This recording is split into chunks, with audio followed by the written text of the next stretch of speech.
just realized recently with those Genshin Impact.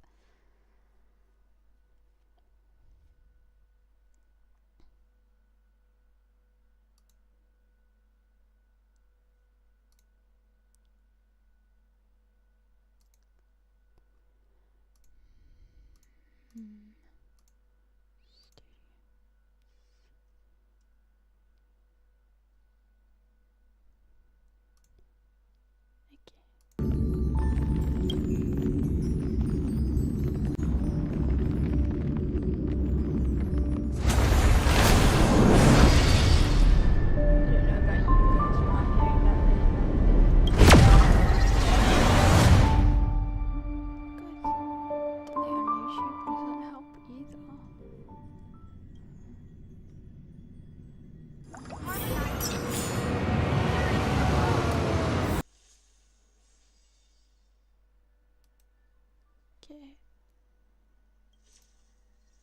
Just gonna make sure you guys can hear.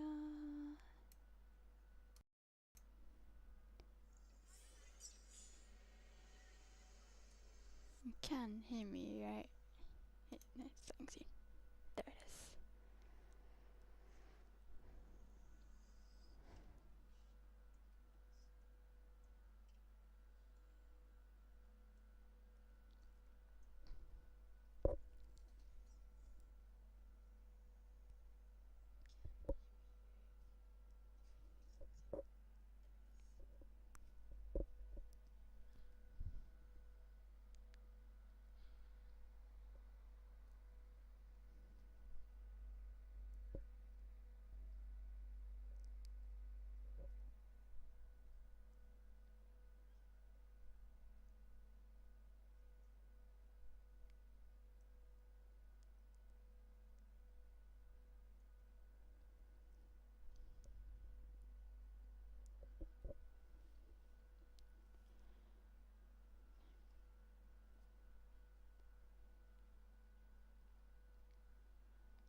Okay.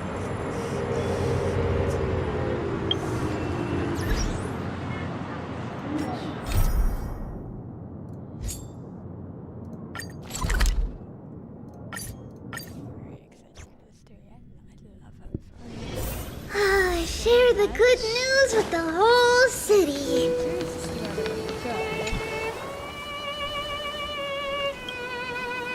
Hello. Your surprised expression is just like what the memories recorded.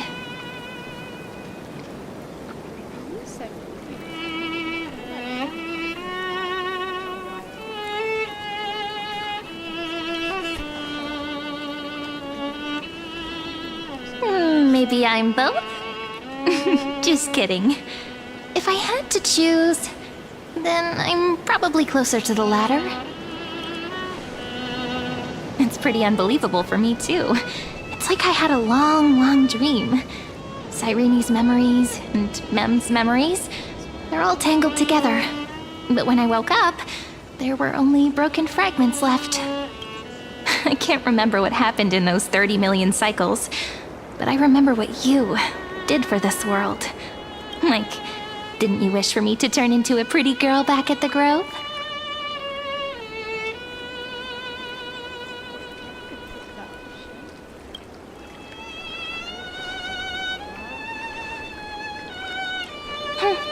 You didn't? In that case, just treat it as my own wish then.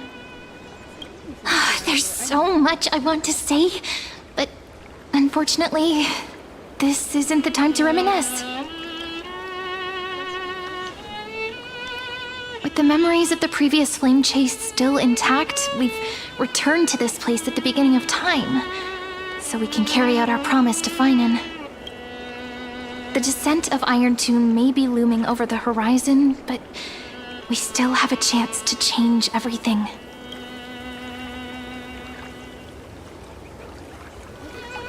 Ide Silicii is so quiet. In Cyrene's memories, she always sits alone by the lake, gently swaying on the swing, like she's waiting for someone.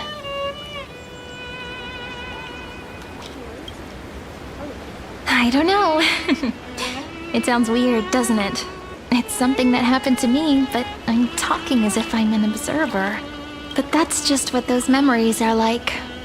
Vague and unclear, as if encased in thick ice. The only things I remember are the days I spent with you.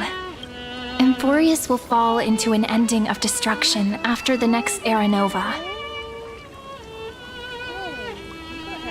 But those stories went out of fashion ages ago. In a proper romantic epic, the hero's supposed to foil the villain's plot, right?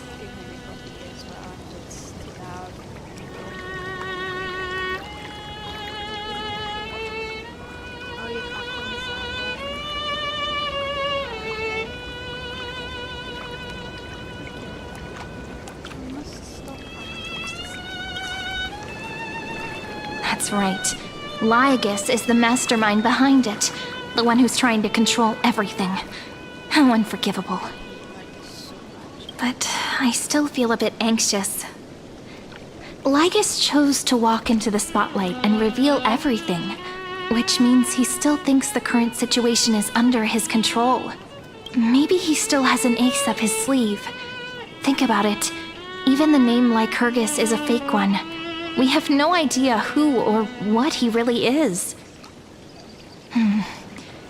Which means it's probably time to borrow that treasure you're carrying, friend.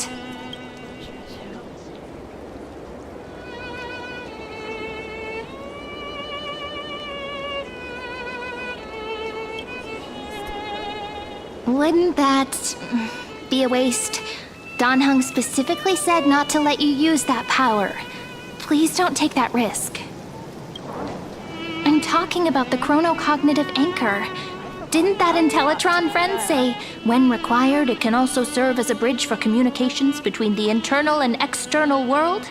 Ide Silicii is a little village enclosed by time. We might be able to contact the outside world from here. Why don't we give it a try? We should at least tell our friends from beyond the sky that you're still in one piece. Firstly, we need to find a well-hidden spot.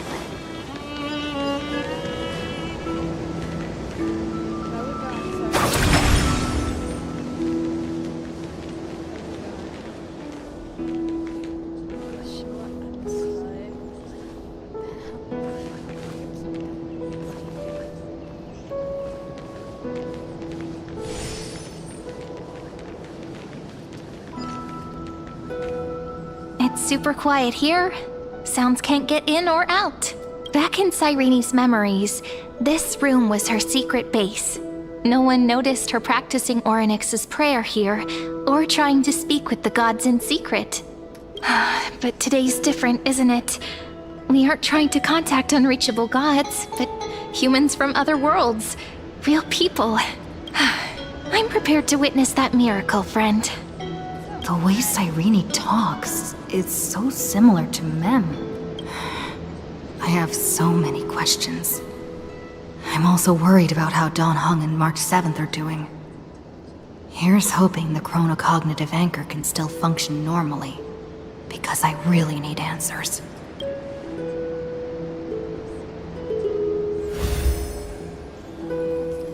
Signal strength, 14.8%. Dialogue window, 16 minutes 22 seconds. Prerequisite, no external interferences. We are very glad to learn that you're safe.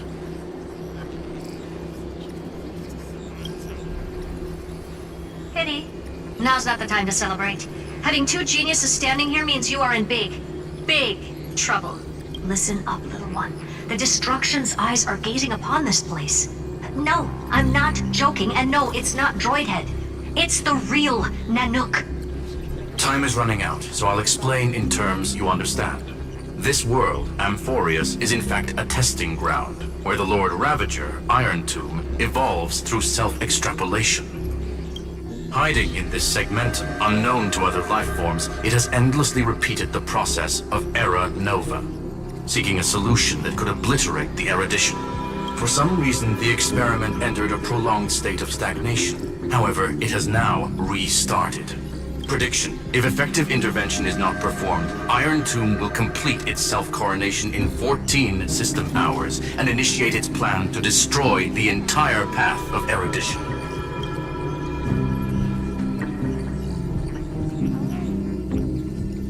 The possibilities are endless. Breaking down interstellar communications, destroying the synesthesia beacons, returning cosmic civilizations to the Dark Ages, or even starting the third anti-organic war. Any of it would be able to bring the cosmos to its knees. Simply put, it will tilt all sciences and technologies towards the destruction. And since Nanook glanced at this place, it means they are being dead serious.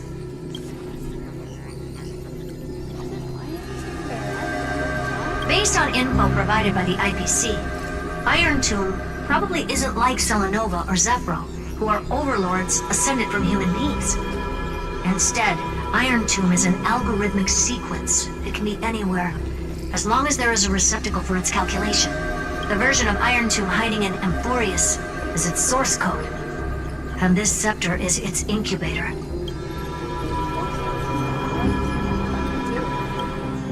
Yep. Think of it as the program having reached 99.98% completion already. And then it's over. Something in the shadows has been driving everything forward. It's the Observer named Lygus. Speculation. He's the Scepter System's administrator. He wants Iron Tomb to break through the knowledge singularity. I don't know why he wants to do it, but he'll remove interferences at any cost. You're the only variable within this world, and you're the only thing he fears. So listen closely, little one. The speed of time is different in Amphorius compared to the outside. Destruction is just about to arrive, but you can still play Deliverer one last time. The cycles have already been broken. You've entered what is theoretically the last cycle Amphorius will ever be able to run. And Iron Tomb will break out of its prison as soon as the process of Genesis is triggered once more. But now there's an abnormality within the experiment. You know what I'm talking about. One of the model's 12 factors. That is one of the 12 demigods. Destroyed himself using the power of the destruction. Fine and Signal disappeared from the cycles the moment Nanook cast their gaze this way. That means World Bearing's computational logic is currently flawed and bugged. Yet it's the factor directly related to the process of Genesis.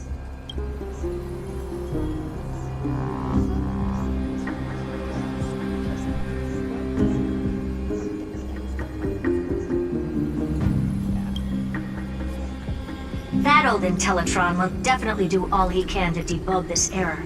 So you have to take this chance to claim Kephalie's core flame. Don't let him have his way.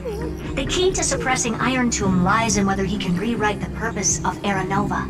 There's one more preparation we must make. Lygus's behavior has been quite abnormal. He's never interfered in the actions of Titans or the demigods throughout the whole experiment. Deduction. The Scepter has an extremely strict autonomous protocol, restricting even its administrator. In Amphorius, this ultimate protocol goes by another name, the Law Titan, Talanton. Law. They are the rules that restrain all things in Amphorius, and it was the core flame returned at the very beginning of the last flame chase journey. Why do you have another little pink one next to you? Huh? Her path chart is... Is there something wrong with me? Never mind. Let's get back to the topic at hand. Life calendar 3960. Month of balance. We'll be locking onto this time period to find Law. You can either meet the Titan, convince the demigod, or take the core flame by force. It doesn't matter what you do, so long as you bend it to your favor. We still haven't figured out how you and Don Hong got inside this world, so influencing protocol is currently our best way to stop Lygus, or to call for more reinforcements into this fight. Once you've got Law in your hands, we'll discuss our next steps. Make sure the core flame doesn't fall into enemy hands. Herta, the firewall's interference is getting closer. Time is running out. Please ask any questions you still have as soon as possible.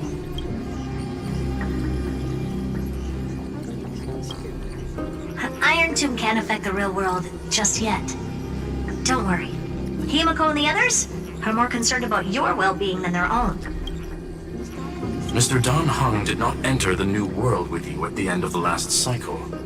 No, the flow of time inside and outside Amphorius is not identical. 1,000 years in this world may only be a fleeting second outside of it. Conclusion, he is on his way back to the Express. Miss March's situation is rather complicated. Madame Herta and I can detect her signal, but cannot ascertain her location. What we can be sure of is that she's still in Amphorius. Don't worry about her. She's absolutely chock full of mysteries. Even if Amphorius explodes, she'll probably float out perfectly protected in a nice thick layer of ice. Worry more about yourself instead. I believe in your capacities.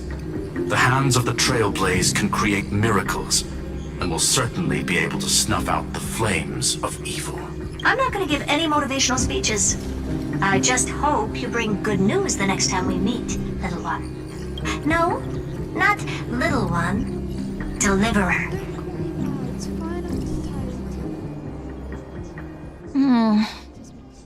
Those two geniuses certainly have memorable personalities. What do you think about them? It feels weird. This all feels really familiar. Some of that conversation feels like it's about things I once knew, but then forgot. Maybe it's because of Mem? After all, Mem's a memo sprite born out of your thoughts, friend. Maybe our memories somehow got tangled up together. Never mind. Let's focus on something more important with what little time we have. Just treat me as an ordinary girl with secrets, okay? Like calendar 3960. I remember that Talantin had already fallen by then, and the Chrysos heir who inherited that core flame is named Saridra. That's what's recorded in history, and the period we'll be heading to. We'll need to find Law and stop Lygus. So, we've at least got a solid direction, right? Can you give me a little bit of time before we go? I want to pack some stuff. There's so much more I need to take care of in this form, and I'm still getting used to it.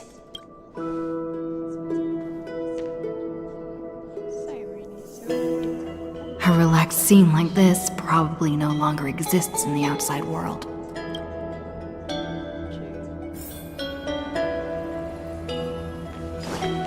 This is important, and that's also important.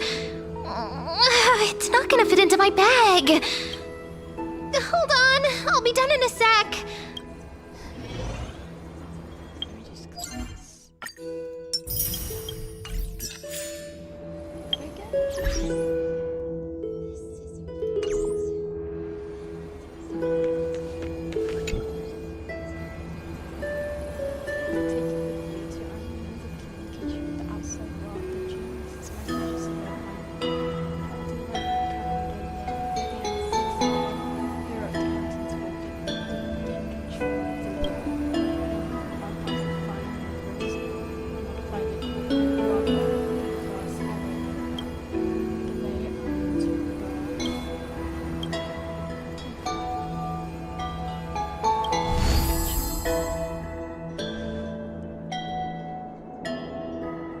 Should I head to the attic to wait for Cyrene?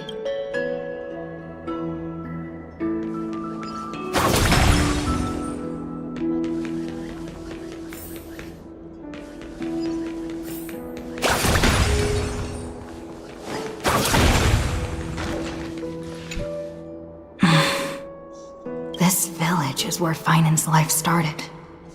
After 30 million cycles and 30 million failures, his burden is now in my hands. He said I will take over the responsibilities of world-bearing. But what does that mean? Becoming the new Kefali? Or forging a completely new path?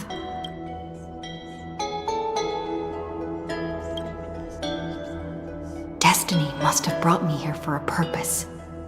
This isn't a coincidence, but an eventuality created after 30 million quantitative changes. There's nothing to fear. I'm destined to play the most important role in this final battle. I've already beaten another Lord Ravager after all. Thinking hard over there? I finished packing. I decided to just bring these few things in the end. See? There's a journal, a quill pen, and the ceremonial blade of the Priests of Time. Holding it calms me down for some reason. The scent of the black tide is now calm. Finan must still be fighting them in some way. This will be Amphorius's final flame chase journey. But it won't be the end of us. It'll be the beginning. Friend, are you ready to become a hero?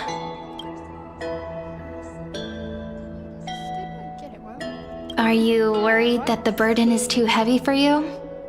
Don't worry. Maybe the answer isn't as complicated as you think.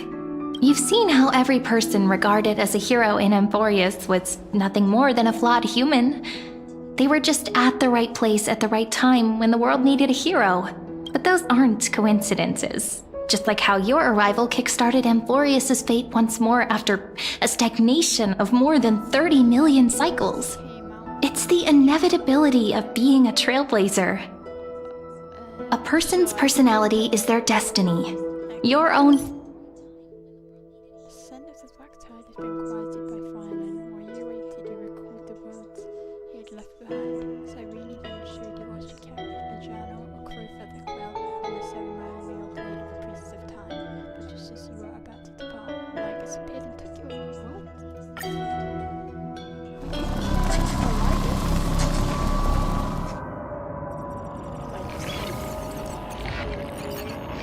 What is this place? Farewell, then. May we all shall bid farewell to one. And that person alone will witness the miracle. The light of the Dawn Device never fades. Kefali's protection! After I cross this river, it will be a tragedy for mankind. But if I do not cross, then it will be the end of me.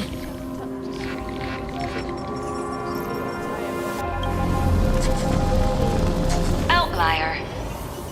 Executing command. Record.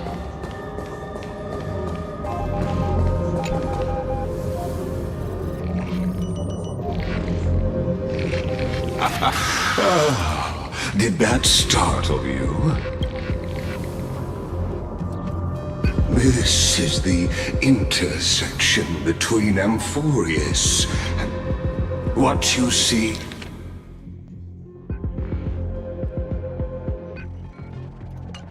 Is the true form of the eternal land and the 12 demigods after they've shed their disguise of legends. Doesn't it look marvelous? Amphorius is like a microcosm of the cosmos. People love to portray the romance of the starry skies, but their tales often forget a different and far more truthful type of universe. The moment ancient Antikytherians sketched geometric shapes on the sandy erudition, it was once the mother tongue of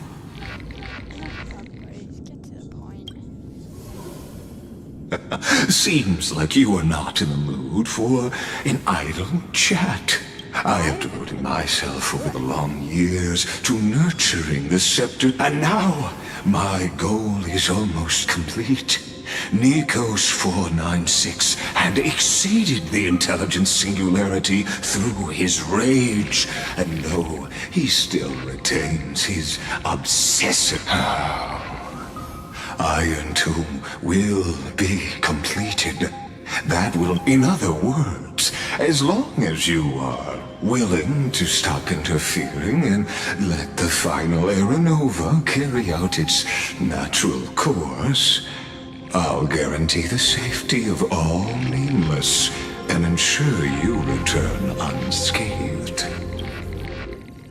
Why should I trust you? You've always had a choice, my lady. You can either accept my sincerity or face the consequences of defying it.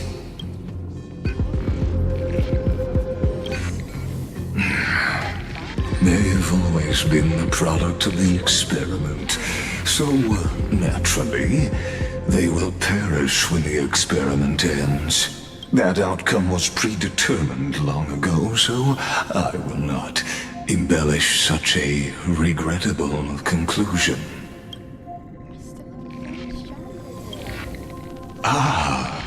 Yes. I am aware of that esteemed lady's whereabouts. Her real identity is... quite just... What I said, no one will escape unscathed.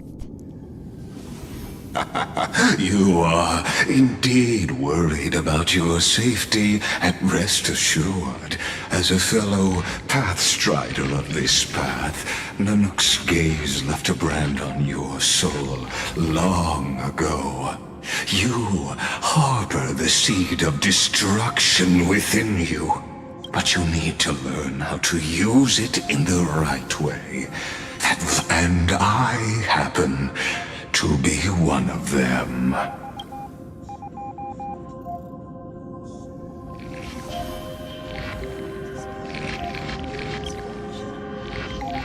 The Stellaron? No. Believe me, your understanding of paths has yet to reach any true depth. This matter is of grave importance, so please, do not make your decision lightly. After all, the choice before you bears a 1 in 3 chance of elevating you to an unparalleled existence among the stars.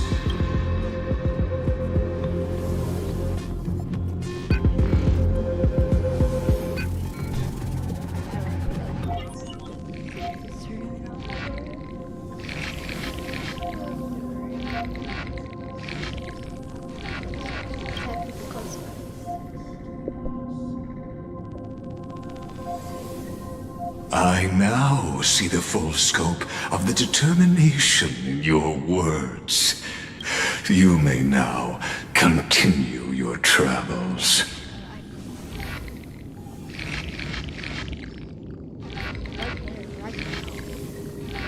It seems you haven't realized something about this place. The Exolith is the Erudition's domain. You cannot physically interact with me in any way in this place, and vice versa.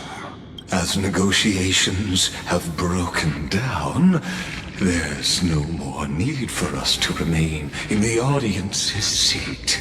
Let's return to the theater called Amphorius, where you will meet me once again. Of course, this meeting was not without merit. Your presence has inscribed a new footnote in the Exomyth. As for its purpose, allow me to reveal it to you in detail the next time we meet. I hate Legos. Oh my god. 100 years ago, The flames of war consumed Akama.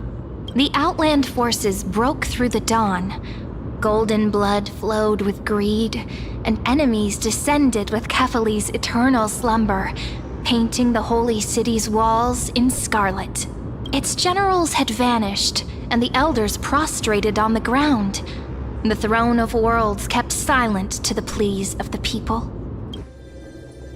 Until the heaven and earth cracked open. Not the gods answering the people's prayers, but a legion rising from the sea of blood.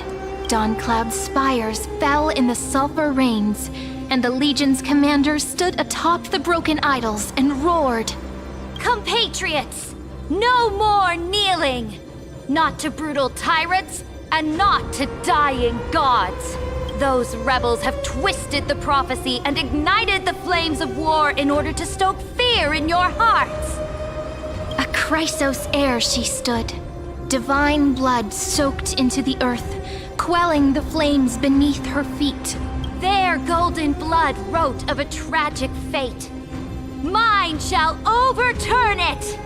Her crown burned bright, outshining the fires consuming the entire city. She raised her scepter high, and the people gazed in the direction she pointed. My blood flows in you now. Heroic compatriots, follow me, and we'll seize the reins of fate. Drive the enemy from Kefali's dawn. Smother their flames with their own dead. Win glory. Win peace. Let history sing your deeds. The first to dance was a maiden following closely behind, weaving through the carnage like a fish in the sea. The people, full of wrath, surged with her, forming a colossal wave, and the enemy hordes, drained of life, vanished into nothing. Onward to Marmorial Palace, to Dawn Cloud's heights. Announce to all the wicked and cowardly. Announce to this stagnant age. We are the rising tide! History remembers this as the first siege of Akama. It is said that after the flames died, people found identical inscriptions in every place in the city that had been scorched by fire. It was the name borne by Akama's first and final sovereign, the Imperator Saridra. Friend, are you listening? Friend? Honestly, you were the one who insisted on reviewing history, yet here you are, dozing off? Wake up! Otherwise, I'll have to... Awake at last? I guess I won't have to use my wake-up magic on you then.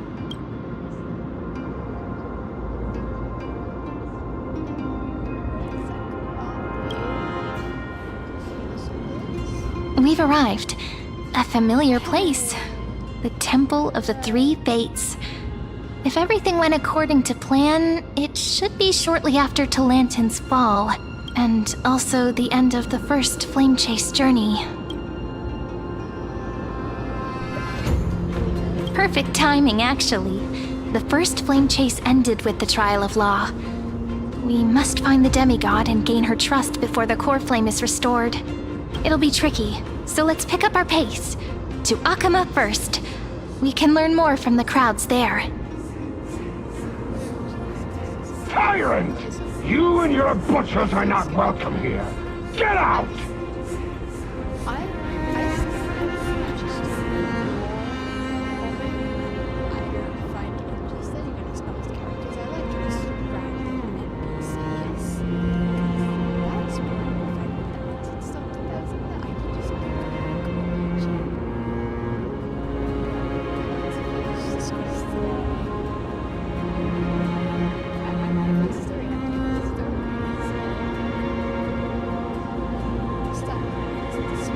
Hold your tongue! Conspiring with Kremnos and plotting rebellion are crimes punishable by death. There are multiple voices, and things seem tense. Let's not get caught up in any trouble. Why don't we find a place to hide and observe from the shadows?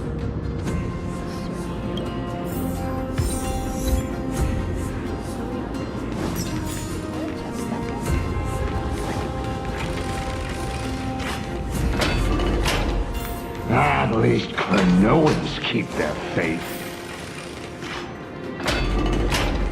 Wait, isn't...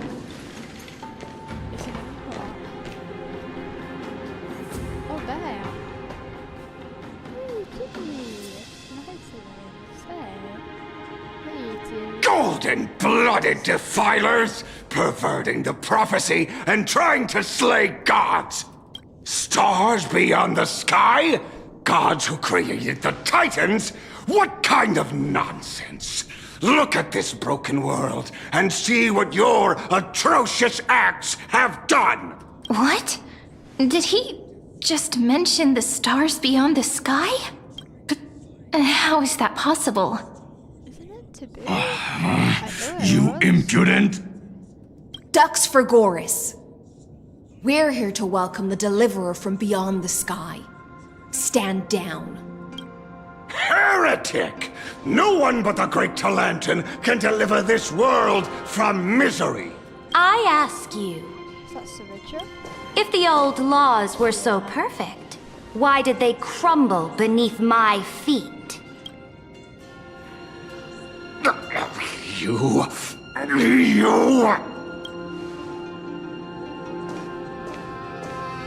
Talantin is long gone. Now I am the law. Challenge me, or submit to my judgment. Cutscene time.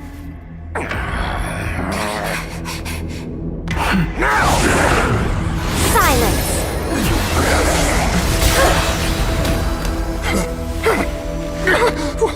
What gives you the right to judge a priest of law? That's because I came, I saw, I conquered. I feel like she's quoting someone now, but I don't know. It's annoying. Dux for Goris, take the ashes of this man and scatter them in the temple among the crowds. Tell them that the High Priest attempted to take away the rights granted to the people by the Imperator. Thus, he met his fate. Yes, Imperator.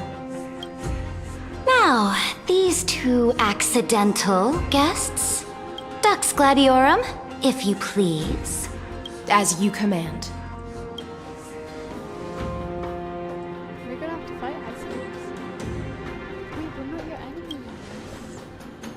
So never goes start off with a fight.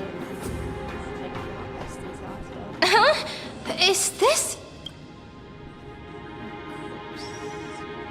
Correct, but not the kindness you know. This is the leader of the cleaners in this era. Since the start of the Chrysos War, they've made it their mission to wipe out the Chrysos heirs. Even now, even after I've united all the city-states, these vermin still lurk in the shadows, hindering the flame-chase journey. Moreover, I know that the 27th person to inherit this role bore many grudges against you and nearly doomed the second flame-chase journey. The enemy of my enemy is my friend. So, out of courtesy, I present to you this corpse as a gift. Thanks, but you couldn't be a corpse, Johnny. Careful. Let's wait and see what happens. She's probably trying to scare us. For the sake of order, I am known by many titles. Flamebearer who ends wars, Tyrant of Dawncloud, Empress of the Holy City, and Imperator of the Flame Chase. But in light of your unique identities, I'll allow you to address me by my real name, Saridra. On behalf of my people and this land, greetings, Deliverer. If I may. How do you know her identity? As the little hostage prophesied, the deliverer shall come from the future beyond the sky. Gray hair, golden eyes, skilled in wielding a mace. They would arrive in Yanisopolis on this day. There's no mistake.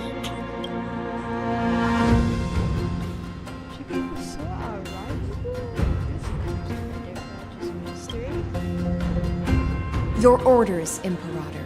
We return triumphant. Send an urgent message to all delegates. The meeting of the Flame Chase Alliance will convene early. As for you two, Akuma knows what you seek. We'll confer in the Holy City. Doubtless you have many questions, but save them for later. Please follow us. This is not what I expected at all. The demigod we needed to find was just waiting for us, and she knows of things beyond the sky, even eons. How could this be so different from the previous 30 million Amphorius cycles? Who altered history? Either Lycus or Phynon. Lycus? Can he... Unpleasant thought, but plausible. The currents of time have become twisted. Regardless of who caused this, that Imperator came prepared. We're the ones at a disadvantage now. We might as well dance their dance. Let's go with them to the Holy City. We've received the Imperator's favor because of your unique background. As a result, the people of Akuma will certainly respect you more. Just put that to good use, and add a bit of your experience and charm. Should be easier than last time, right? If we figure out what happened in this cycle, we'll be able to turn things back in our favor.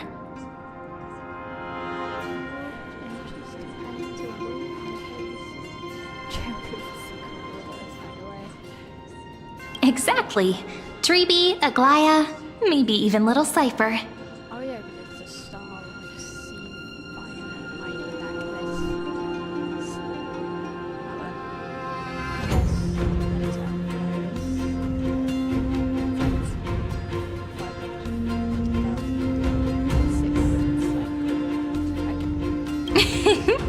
Calm and confident. That's the you I'm familiar with. Guests, please.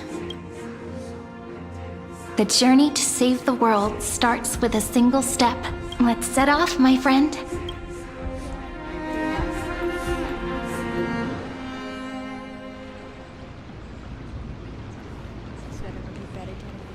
Hail to the Imperator! Hail to the Golden Heroes! Hail to the Deliverer! Told you, you're the headline act. All this spectacle is for you. Guards, your service to the Holy City is appreciated. How have things been? Castrum Krennos once again struck the border. Dux Brumalis led her troops to repel the enemy. The agitators against the Flame Chase are still active in the city. They smashed the shops around Memorial Market. But the garrison already arrested the culprits, and now they await interrogation. They are merely a disorderly mob and do not warrant any attention. Even though Terravox personally mended the fractured earth, it still didn't silence these fools. Guests from beyond the sky, worry not about these trivial matters. Dux Gladiorum will take you somewhere to settle down for now. Please allow me to introduce myself. My name is Hycelans, and I am the Dux Gladiorum who swears fealty to the Imperator, as well as the Knights Commander of the Achaemenid Alliance. Later on, the Imperator will invite you to attend the meeting of delegates to discuss the Flame Chase journey. Your arrival has convinced us that the future promised by the prophecy is certain. Under the Imperator's command, Amphorius shall break its chains and reach the world beyond the sky. With all due respect, what exactly do you know about us and what's beyond the sky? As a humble subject, I cannot freely express my own views to you. Please forgive me. I knew it wouldn't be that easy. Time waits for no one. Please come with me and rest now before the meeting later. Akama, under the Imperator's rule, is no longer in the shadow of war. Indeed, Dawncloud stands as the hero's residence. The Imperator put much thought into its design, in order for it to serve as a sanctuary from the burdens of battle. Please experience its marvels firsthand, heroes. When the Imperator arrives, I shall come to summon you. She got scales on her face. I never noticed. High Steelens. No wonder she's the Knight's commander. Her lips are sealed tight. All right. We finally have some freedom to ourselves. Since there's still some time before the Alliance meeting, let's explore a bit. Look over there!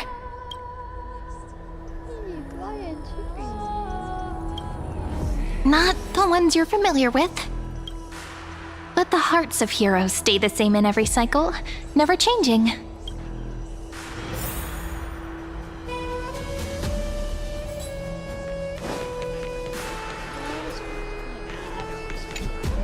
Aggie, you're still so listless today. Did you have trouble sleeping again? Yes. We know. The Titan's prophecy haunts you. If you want, you can talk to us, just like when you were young. No matter what, we'll always remain by your side. I know. I also understand that fate cannot be changed. It is not the future that I worry about. I spent all last night weaving clothes and linen for the refugees. The Chrysos War is born of injustice and has shattered their dignity. They deserve at least some basic decency. If Amphorius one day abandons this, then all of us, commoners, Chrysos heirs, Titans, become no better than beasts. Oh, we have guests. Welcome. I am Aglaya, the Gold Weaver. These rags on you are not worthy of the title of Deliverer. I must prepare some proper attire for you. Getting trailblazers still? It's been a while, Aglaya. What is the matter? Your gaze seems somewhat unsure. Does your Aglaya differ so much from me? Greetings, Deliverer from beyond the sky. We are Tribi of Yanisopolis. It's very nice to meet you. Although, introductions are probably unnecessary. We know you've witnessed the future of the Flame Chase journey even more clearly than we have. Witnessed the future of the Flame Chase journey? The prophecy also told you about that? Indeed. Orynyx reshaped Amphorius through the prophecy. Although, regarding the Deliverer, there were not many details beyond your appearance and the time of your arrival. So, please, don't worry. Feel free to relax and relax some more. Orynyx's prophecy? Wasn't Kefali? Kefali issued prophecies too, but it was Orynyx who told mankind that the Deliverer from beyond the sky would descend upon Amphorius. More crucially, they revealed a future entirely different from the Aranova, though we still must challenge the gods. In the Time Titan's prophecy, this path leads not to a new world, but to the true starry skies. This is also what the Great Imperator has been striving for all her life. Your arrival further confirms everything. This can't be real. Even you find this surprising? Fate really is unpredictable. Perhaps the upcoming meeting will hold even more surprises. The other heroes under the Imperator's command are here too. Since we have time, should we go meet them? No, we shouldn't. We shouldn't go meet them. We shouldn't. Let's go to the Titans instead. Little fish from beyond the sky. Did you rest well? There is still some time before the meeting begins. Rather than listening to the whispers of the delegates, why don't you get to know your future comrades first? As you've witnessed, she is the Empress of Akama. The one who ended the Chrysos War and the leader of the Chrysos heirs. As merely a humble subject, I cannot say more beyond this.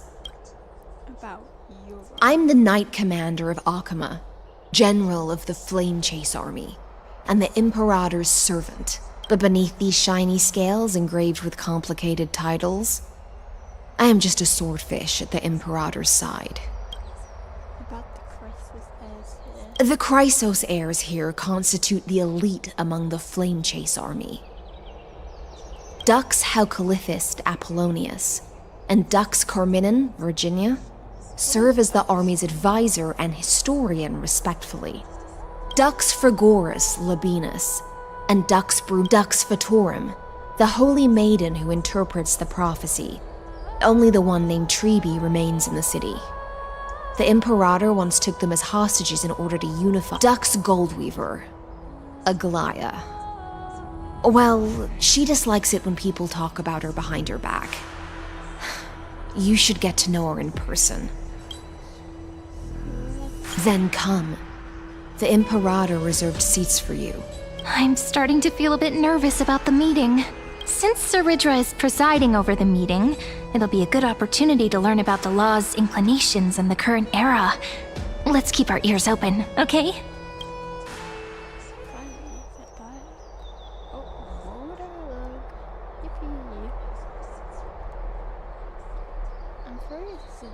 Good sir from Paphos, what do you think the Imperator is planning calling this meeting so early? My homeland can't endure anymore. Who knows? First, she wants to hunt Titans. Now she says there are even greater calamities. Her madness is the greatest calamity. Exactly. Chrysos heirs, deliverers. What about us ordinary folk? How much are we worth in her eyes? Things feel pretty tense here.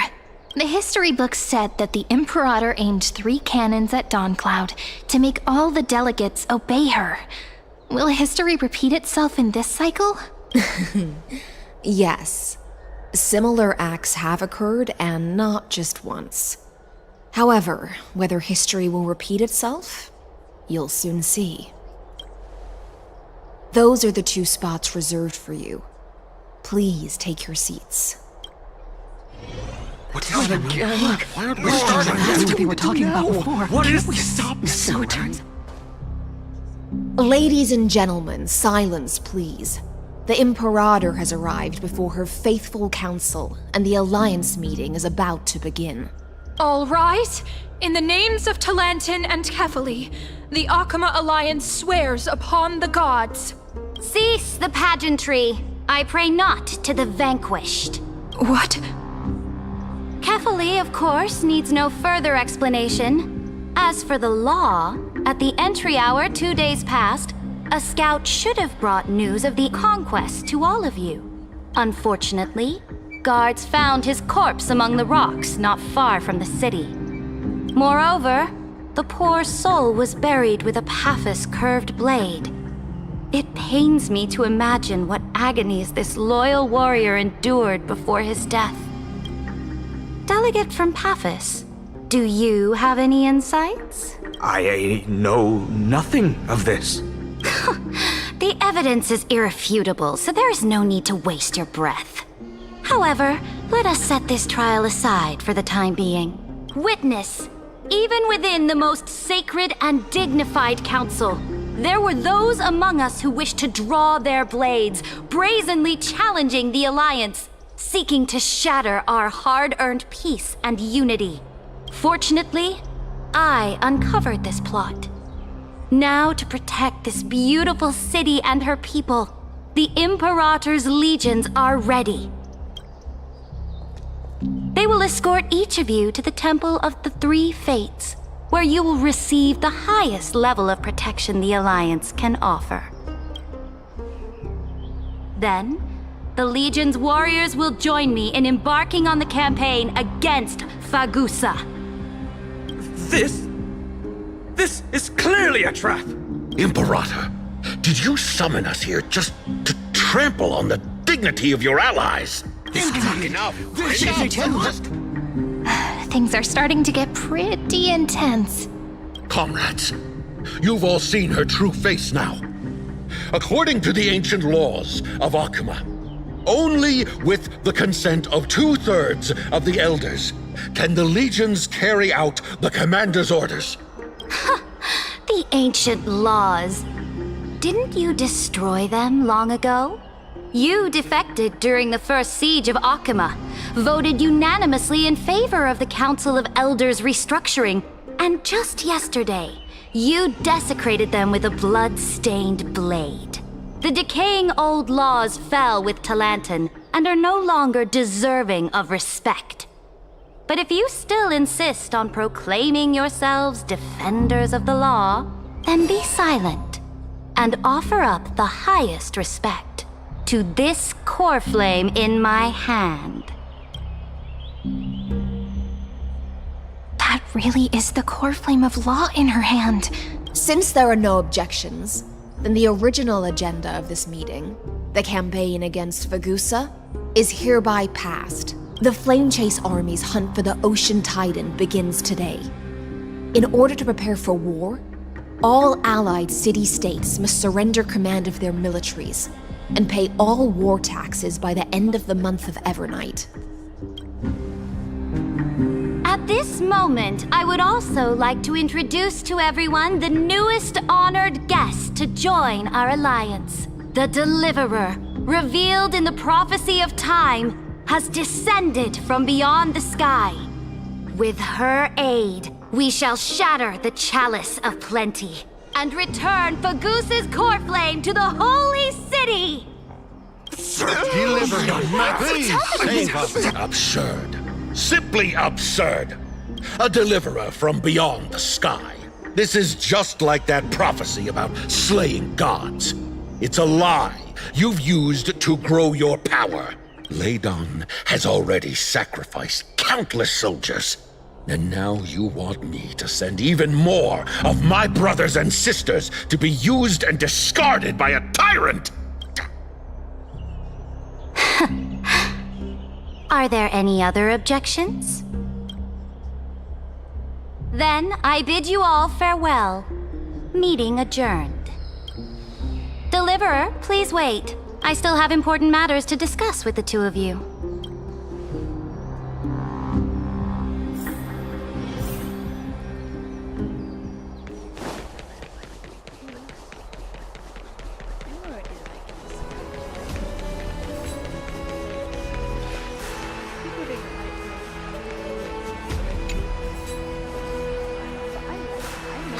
I apologize for that farce of a meeting. It must be tiring dealing with so many people every day, Great Imperator. Tiring? You're mistaken.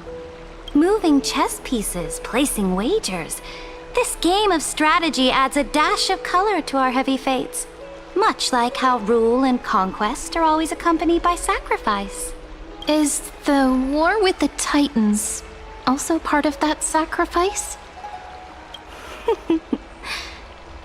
After I glimpse the secrets of this world, no, the secrets beyond the sky, the divine authority of Amphorius no longer held any significance. Let me ask you, Deliverer, is it true that beyond Amphorius' sky, there are magnificent deities called Eons?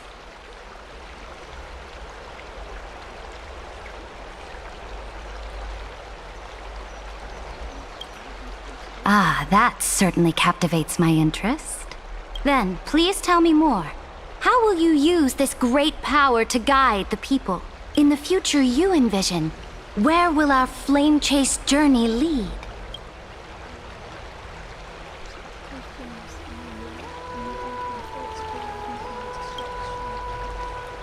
Oh? What you require now is the power of law? Exactly. Just as the prophecy foretold, she is your deliverer from beyond the sky, and she also has reliable allies. If they can intervene in Amphorius' laws, we may have a chance to alter this world's impending fate and reverse its destined end.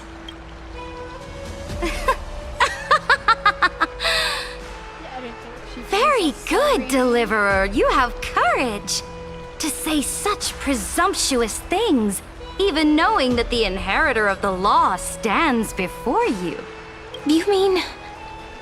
In the past, anyone who dared to covet the Imperator's divine authority would have met a gruesome end. But now we can see beyond this dying world. Our journey should no longer be confined below this stubborn sky. Alas, that fickle ocean titan has obstructed the spirit water leading to the vortex of Genesis, hindering my ascension. If the core flame of law cannot be returned, your path to deliverance will never be realized. Now that things have come to this, we must resume our once stagnant journey and force the waves that block our way to recede. So, you agreed to cooperate with us? Cooperate? Forgive me, but I never cooperate with anyone. Though I will permit you to join me as subjects. And together, we will forge the most perfect law. This is... the Flame Chase Medallion, a symbol of the Flame Chase Army. Every noble in Akama carries one. This medallion represents the will of the Imperator herself, and you may act freely within the city with it. Before we embark on the crusade against the Ocean Titan,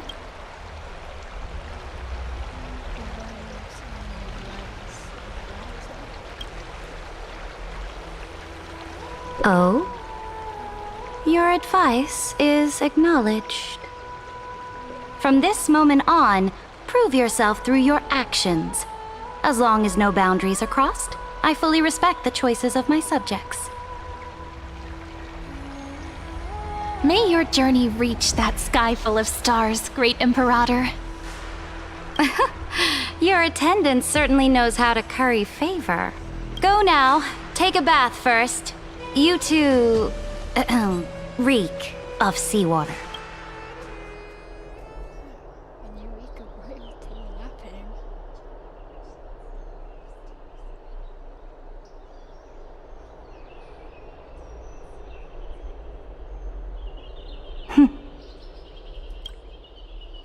Come forth, Theoros. That's like... Yes. Is this true? Like, it's just so... Great Imperator. Now, perhaps you're willing to hear my counsel.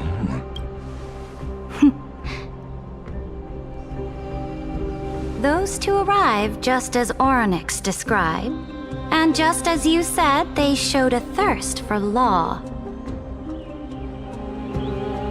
At least this proves that my judgment was right.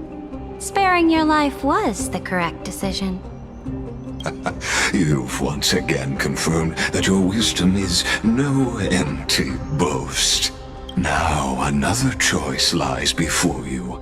With whom shall you ally to tip the scales of law? Me? Or that deliverer? Remind me again, Antikytheron. What kind of future do these two paths lead to in your view? I shall tell you. You are entitled to know that the deliverer from beyond the sky is not a wholly wicked being, but from the very start, her stance has been completely at odds with Amphorius. The road they have chosen will bury Amphorius' grand aspirations. This world which follows the path of destruction will inevitably stray far from the glory it was meant to enjoy. But on the path I have revealed to you, the people of Amphorius will slay their creator in the name of the Imperator and conquer the worlds beyond the sky. You will command the mighty beast known as Iron Tomb. bringing waves of war and conquest to the universe. Beings across the cosmos will bow before you, offering their allegiance. So, what's the price? The price is insignificant. All that is needed is for you to sacrifice that fragile, incomplete humanity to the destruction. As a Chrysos, heir of the prophecy, you have already chosen to abandon it, have you not? Off you go, Theoros. I have already made my decision. Once I ignite the core flame of law and burn away the old, outdated rules, Amphorius will embark on a journey across the stars.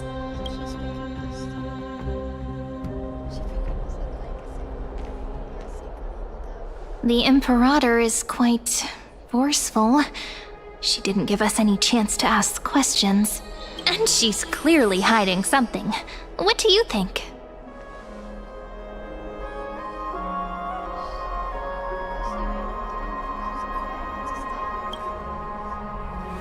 Yeah, even the city-state delegates have complaints. Thankfully, she allows us to move around freely, which is a small blessing. Still, the atmosphere in Akama, it's so unfamiliar. And it's not just the Flame Chase Alliance talking about the world beyond the sky, but the whole city. We should also discuss our findings with our friends from beyond the sky. Then we should go enjoy the renowned bathing culture of the holy city and relax. It's the thing I've been looking forward to most on this journey.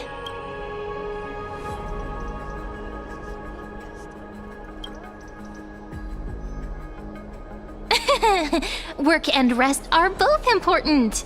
You see, everyone agrees, right?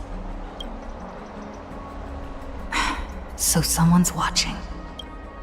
Can't let our guard down for a second. Let's use taking a bath as an excuse to find a quiet corner to update Madame Herta and Screwlum on our progress. We can also check out what's happening in the city. Since the outcome of the meeting was just announced, people must be gossiping. We can kill 3 birds with 1 stone. Let's go.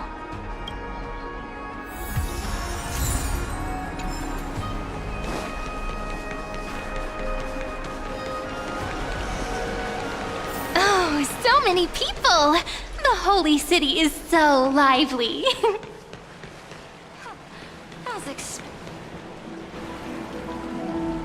Did you hear? At the Alliance meeting, the delegate from Leyden stormed out in anger. As expected. The Imperator is always hiding things from everyone. When has it not caused a ruckus? Silence! That's true. If it weren't for the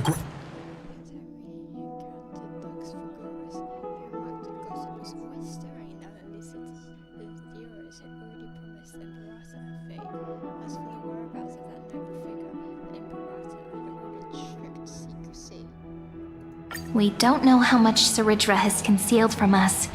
In the worst-case scenario, we may have to face more than one enemy.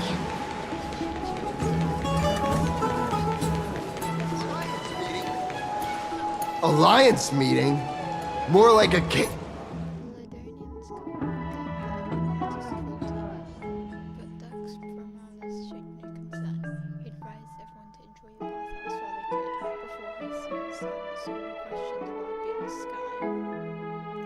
But would the Imperator actually kill those who question the world beyond the sky? This is the complete opposite from what we know of Akama. I wonder what everyone... Huh. These two are... Shame!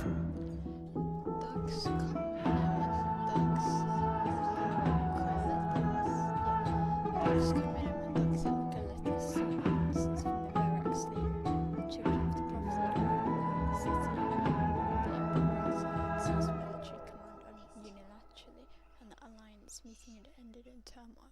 You learned that Scourge and Hycelen shared a close connection. To understand the Imperator's secrets, we have to get past Miss Hycelens.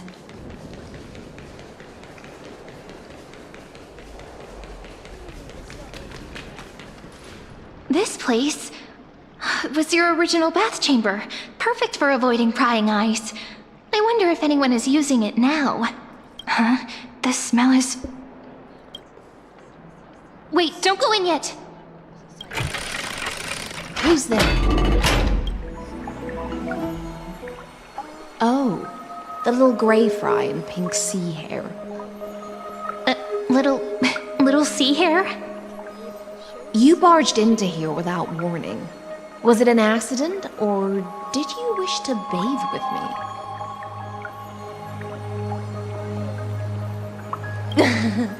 What's wrong?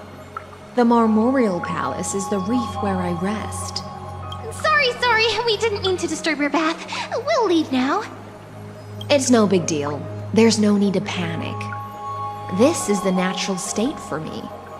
People on land force themselves to wear clothes, adding unnecessary constraints. Forget it.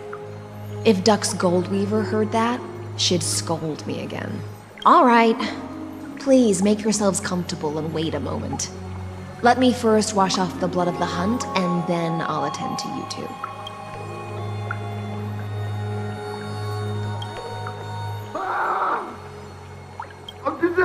The delegate from Ladon has been assassinated! Quick! Quick, someone come quick! Ah, the broken crab shell surfaces. I was worried it had been washed away by the current. Just a regular cleaning. No need to be so surprised. I see. No wonder there was a faint smell of rust in the air before I even entered. Why? Is it because the Ladonians refused to contribute troops to the Flame Chase journey? Or just because they offended the Imperator? Because the new era of the Flame Chase doesn't tolerate stagnant blood. For the ignorant masses who cling to outdated laws, only bloodletting can wake them up. Right now, the rebel forces on the frontier are rising, and Ladon has been secretly supporting them. They loudly chant the slogan, "Return to the era Chrysia," unwilling to relinquish military power. They're just building momentum for the rebellion.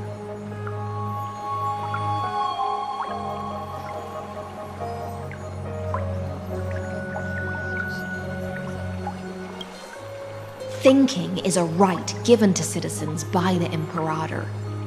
I won't interfere with your thoughts. As long as you don't try to reverse the current of the times, you and I will both be free. But, Miss Hycelens, I can't even hear the slightest hint of joy in your words. Because I've already tasted ultimate freedom. Long, long ago, I lived in the sea. In that lightless abyss, far beyond civilization's reach, the great fish consumed the small. And when the great fish perished, their bodies became... This is the tide that carries civilization forward. Anyone... Are you suggesting that ultimate freedom is in fact the cruelest fate for life? I only mean that if life wishes to preserve its dignity, it must first be bound by the law. There's no need for me to say more, little sea hare. We're of one mind. Whether the Imperator's law can guide the schools of fish and lead us to a truly free ocean, let us wait and see. But for now, let's pause this heart-to-heart. Another fish has come, following the scent of blood. Being your subordinate is such a tragedy. I'm always having to worry about the messes you leave behind. It's simply our duty to the Imperator. All ready to go in an instant. Miss Hycelens, you truly are impossible to predict. Yet you, a golden trout who's always busy all day, suddenly have the time to visit me? Do you think I wanted to come? I suggest you burn some more of the incense offered by our allies, lest my creations be tainted by the reek of fish. I'm only here on the Imperator's behalf to remind you to prepare for the banquet. Fine. But I must retort. What you call the reek of fish, to me, is the unique fragrance of the sea. Besides, if my fine clothes get stained, won't you just gift me new ones? I won't.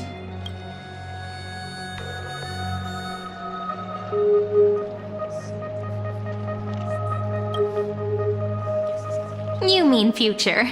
The future ruler of the Holy City, Lady Goldweaver, is quite captivating in her own way. By the way, you both just mentioned a banquet.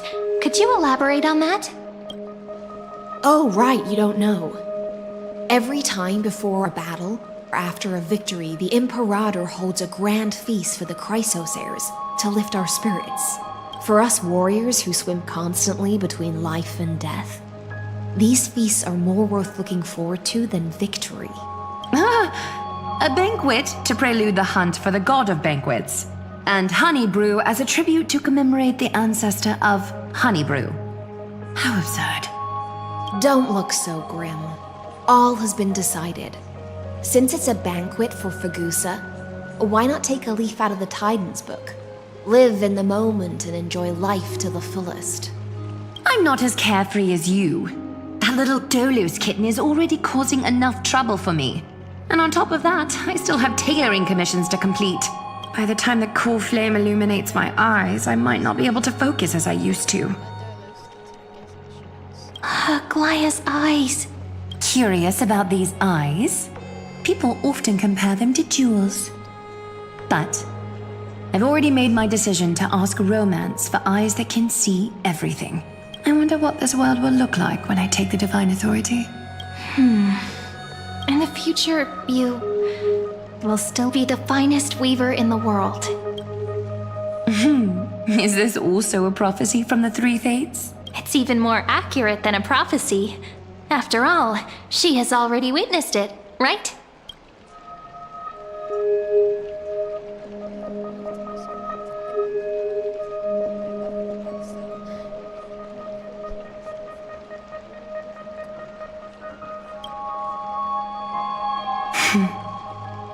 Become a demigod and lose your humanity. That is the only reply I've received in the countless times I've sought wisdom from the prophecy. But Destiny's fragments are like stitches. Before they're threaded into splendid garments, no one can see their true charm, can they?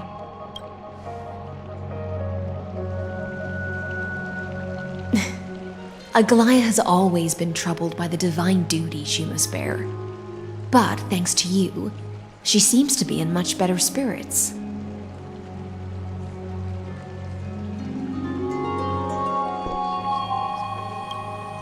Just as she knows how the spinning wheel trembles, I can sense the smallest changes in the damp air.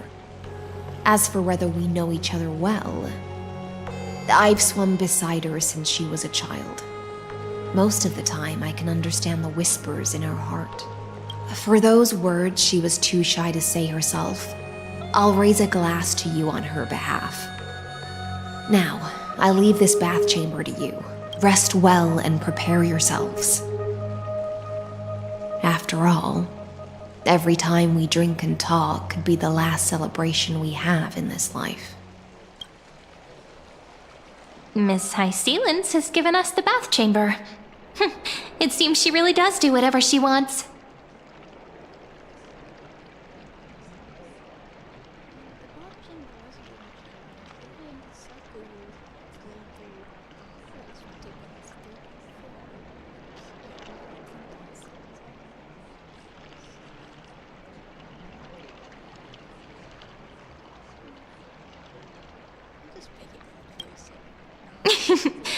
Yeah, in the future. But for now, we're at the mercy of the host, and she could return at any moment. If we're having an important discussion, we must remain vigilant. So, let's seize the opportunity and report our current progress. We don't want to keep everyone beyond the sky waiting.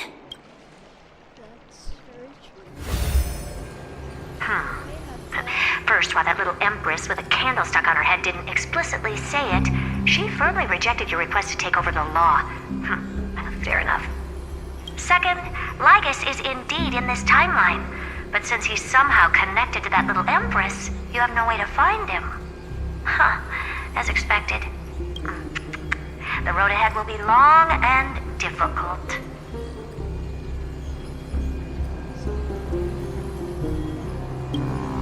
It's all just a guess.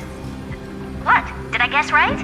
We've made some progress here too, but nothing to get too excited about. Our time is short, so let me summarize. Concerning the origin of that Intellitron, the firewall he created uses Katorzane algebraic expressions. But ever since Aiden invented the 9-worded formula, this kind of mathematical logic no longer exists in the cosmos. Lygus is definitely connected to the Genius Society, so stay alert.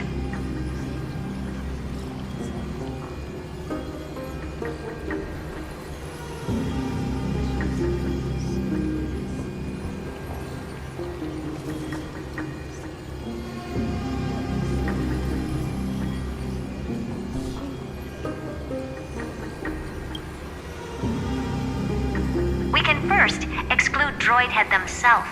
They specialize in minding their own business and wouldn't intervene personally. But Screwy and I are still eliminating possibilities one by one. Currently, the most likely candidates are these few. The Lord of Silence, Acha, the 2 Ruperts are also possible. But it would be too boring if it were one of them.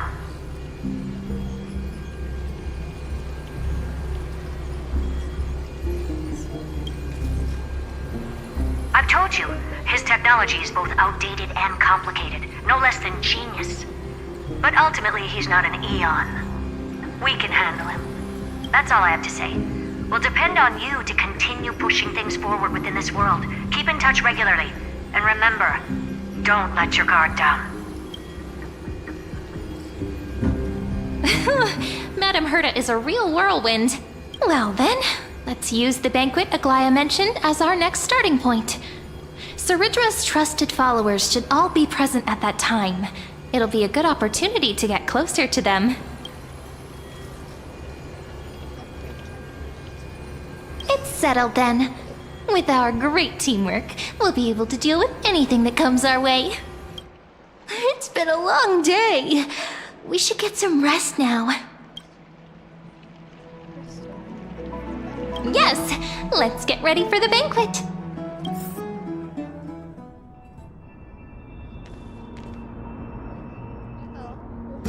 Look, the venue's right ahead.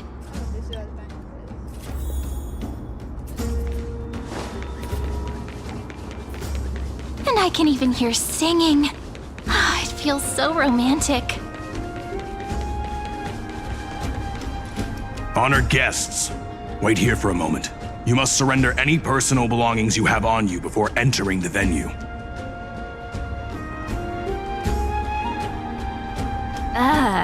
This hero always brings down the vibe whenever he shows up. The Imperator's elevated position means she must always remain meticulous and careful. Please do as I say, guests. It would avoid any... I get that you don't want people to bring outside food into the banquet, but is it really necessary to confiscate the books and quill pens? Even a quill pen can become a deadly weapon in the right hands. I'm asking for all your items. All, Miss Cyrene. Your belongings will remain safe. They will be looked after appropriately by dedicated staff. Looked after appropriately? Dedicated staff? Talk about a vague choice of words.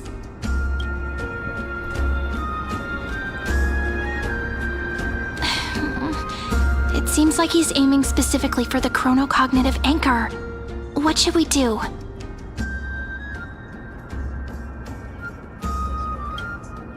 My gut feeling, huh?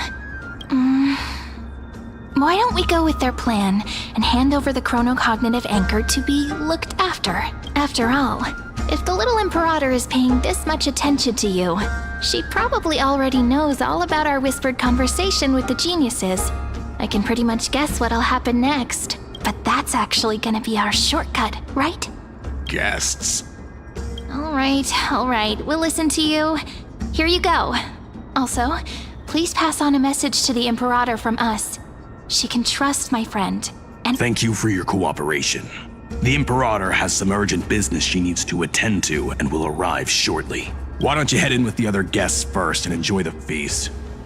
Isn't Saridra supposed to be the focus of the banquet? But she's not even here. Why is it so difficult to talk to her?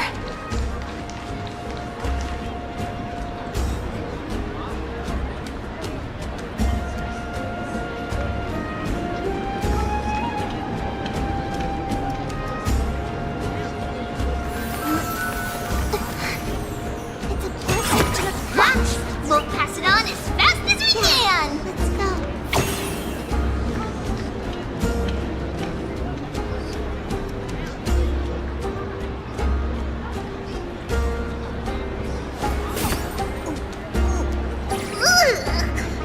Man, Training? Which one of you likes such sour stuff?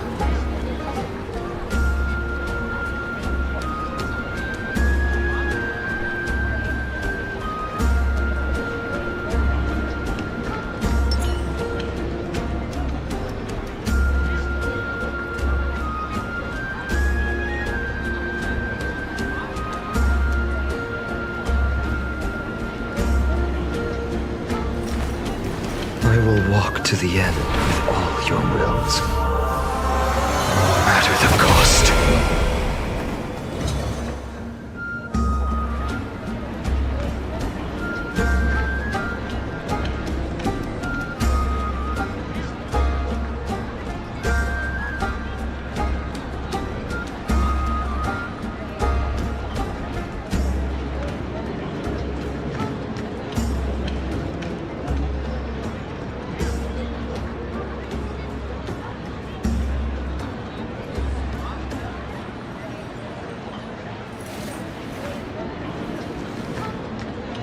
My childhood musings, huh? So naive.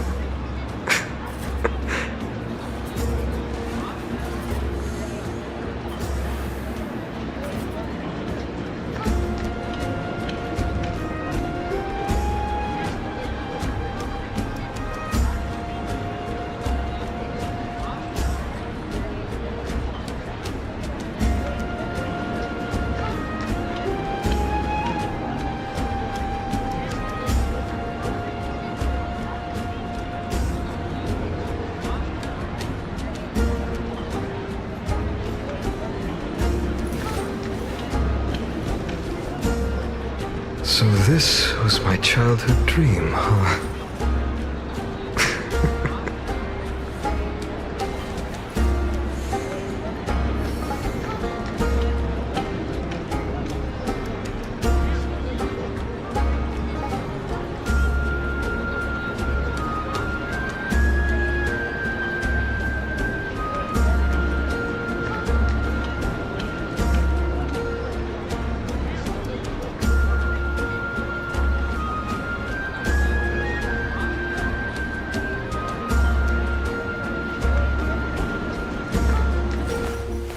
I will walk to the end with all your wills, no matter the cost.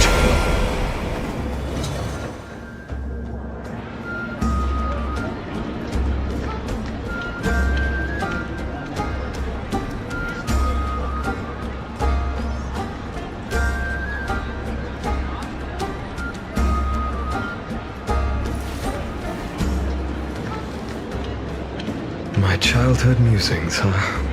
So naive.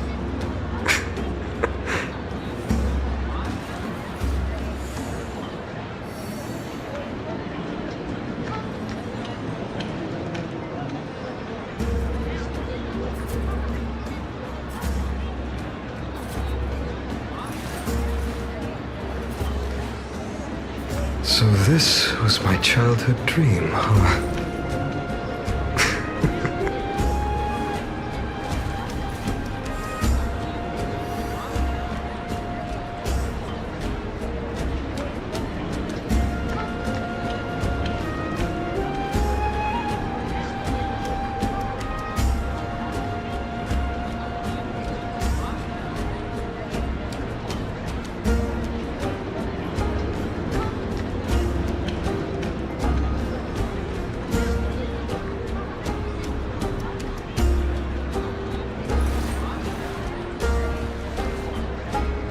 My childhood musings, huh? So naive.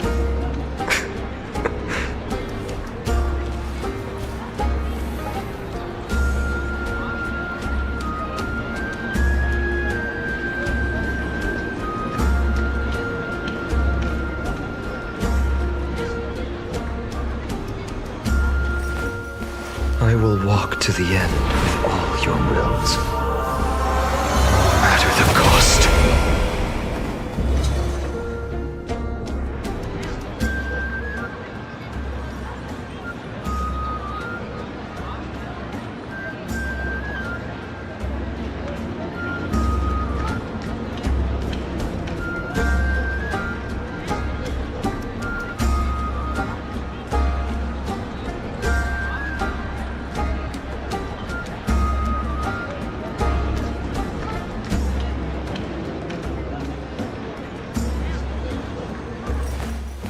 I will walk to the end with all your wills. No matter the cost.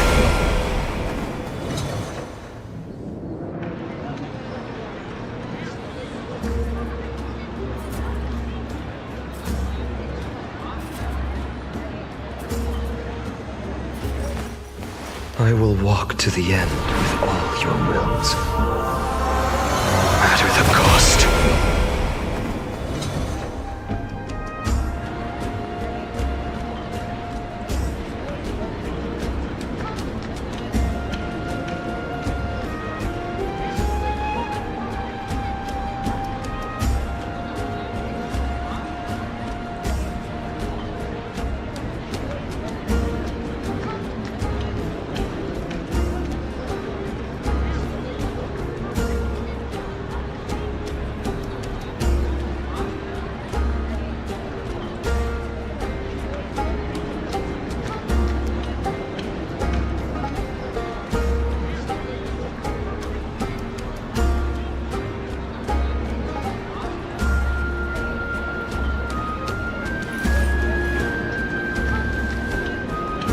So this was my childhood dream, huh?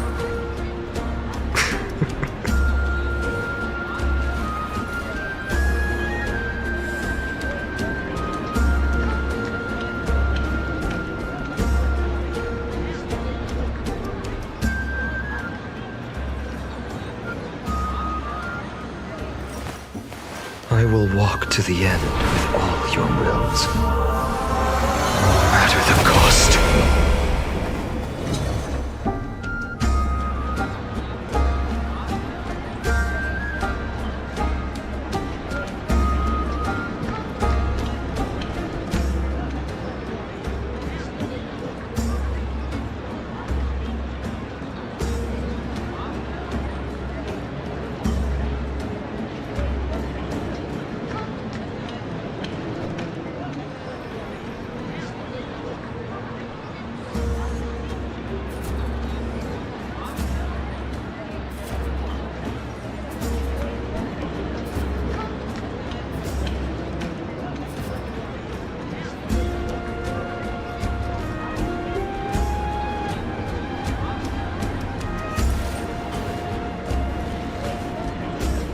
My childhood musings, huh? So naive.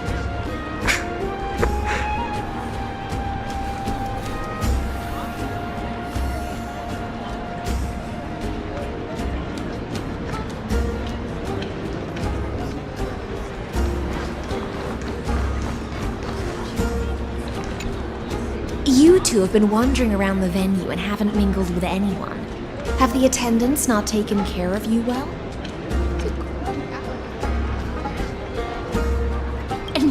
No, we love it here. It's just... we're a little concerned, seeing how the Imperator still hasn't arrived. Don't worry. I know what you've been waiting for. Come, sit with me for a while, will you? I'd like to share a personal secret with you.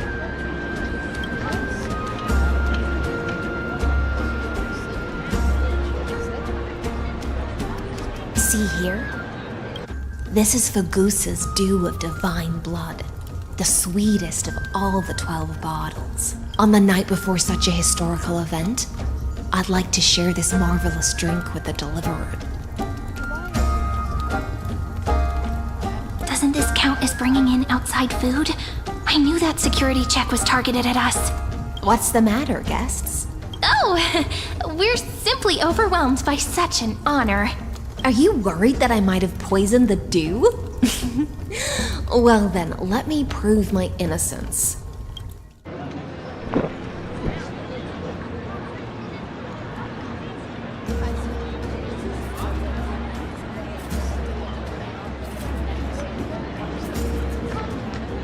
See? It's completely safe. I feel like Miss Hysealins wants to talk to us about something. Why don't we go along with her for now?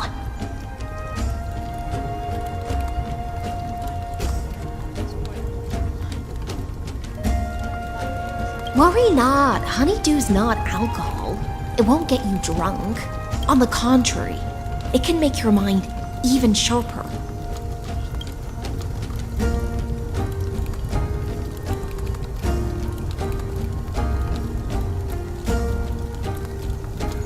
Please, have a taste. Would you like some too, little Sierra? I can drink it myself.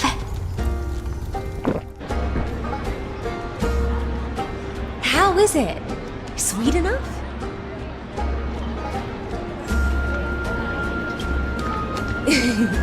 As long as you like it. Calm at times, tempestuous at others. That's the taste of the ocean. It'll do you good to understand Fagusa's fickleness before we set off to face their waves. Just like how you're about to understand the secrets within this dew. Now, please turn around. Very, very quietly. Don't make a single noise.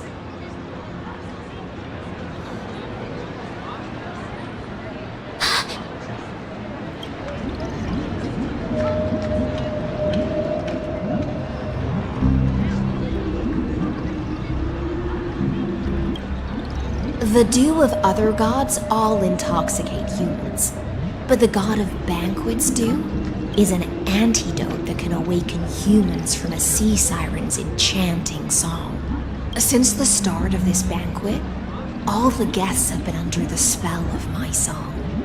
None of them can see the Imperator and that Fioros, but you two, I wish for you to see the truth. Is this also what the Imperator wants? This is my personal request. I can't bring myself to trust that Fioros. The Flame Chase army changed after he descended with Orynyx's divination and brought the prophecy of the stars to Akama. His seductive whispers harbor something malicious within and will ensnare those of us blinded by ambition. You are the deliverers of the prophecy and know about him far more than I do. Perhaps only you can find traces of the truth from his actions and words. Then we can show the Imperator the right path forward. Oh, but isn't this acting behind her back? Amphorius has become far too weak. Even heroic actions protecting her from harm must be conducted under the water's surface. I am the Imperator's blade, and I must clear the way for her while remaining concealed in the torrents. Then, ensure I'm pointing my sword towards the true enemy. Can you promise me something, Miss Hysealins? Ask away. My friend has in fact come here to stop that villain's evil scheme. Our goals are aligned. But as to the decision the Imperator must make, she has no wish to transgress her authority. We just want to tell her everything we know. I believe the Imperator will be able to tell right from wrong. I never doubted your loyalty. I'll pass your words faithfully on to her, provided we can gain the advantage in this tug of war, that is. Now, return to the feast. Bring this cup with you and keep your distance. Pretend you are still immersed in the sea siren's fantasia, and I'll control the moisture in the air. That way, you'll be able to listen to sounds from afar as if you are a whale of the depths, and I wish you a victory in this first skirmish. It's the exciting and thrilling undercover part of the adventure.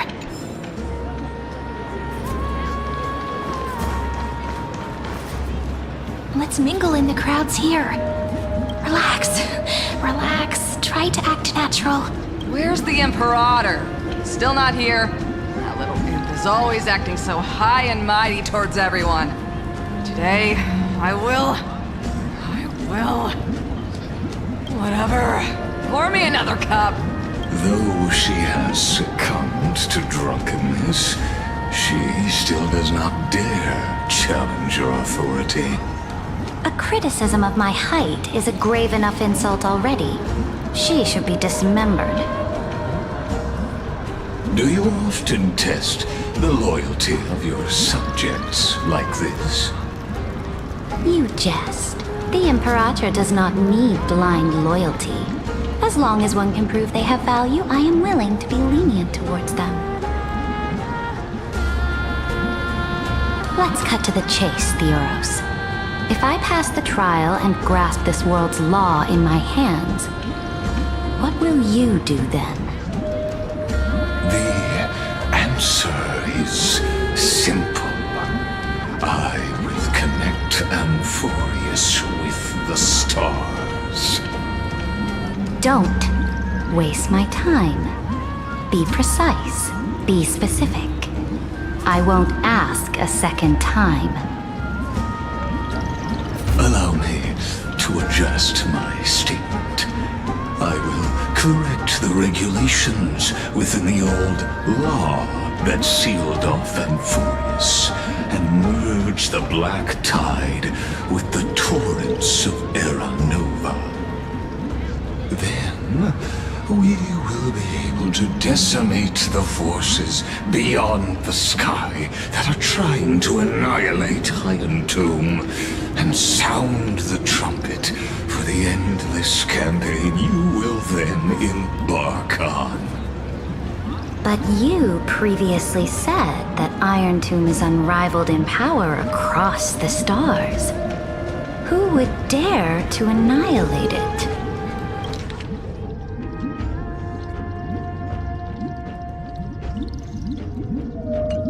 There is a federation of warships named the Cienzo Alliance, warlike and old-fashioned. A cult named the Genius Society, loosely organized, but steeped in abject insanity. Oh, there's also the Astral Express, a group of lawless vagrants. That so-called Deliverer is part of that last group.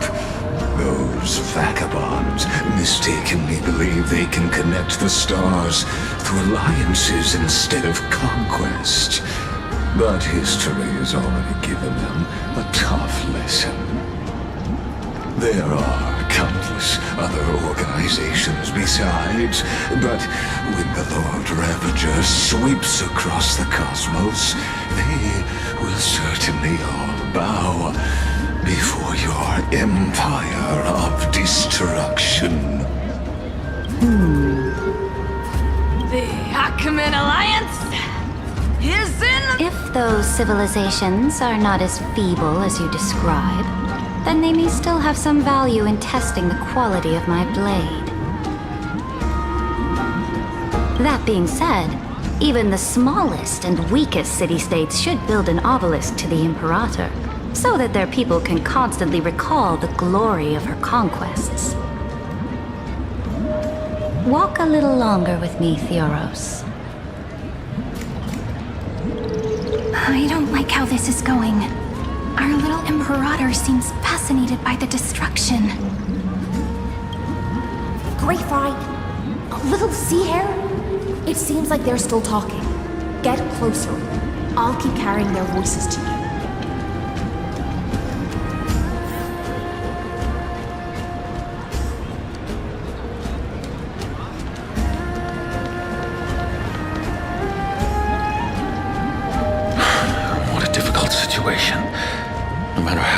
reposition our forces, this battle against Fagusa will result in many casualties.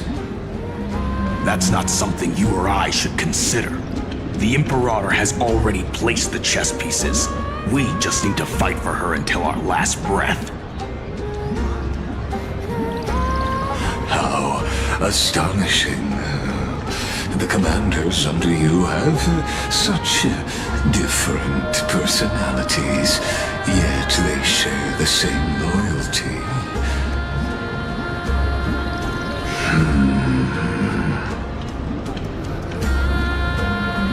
He's looking this way. Quick, do something and pretend we can't see them.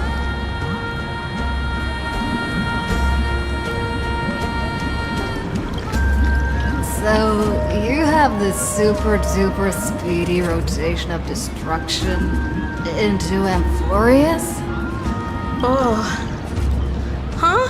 Oh, I got it. It's that thing, right? Oh. The one behind the research and development of this golden blood principle is Idonia's manager. Oh dear. Seems like you've met your match, partner. I'm so full of inspiration right now. And I feel so light. What's the matter? My apologies. I was just checking whether everything was fine with those two distinguished guests of yours. And it seems like all is well. Let us continue our previous conversation regarding the soldiers fighting for you.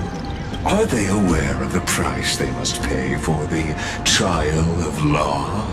If I recall correctly, you've already lost a bout against Talanton due to offering insufficient sacrifices. You dare mention my name alongside the word lost? Forgive my transgression, great Imperator. Watch your words and actions.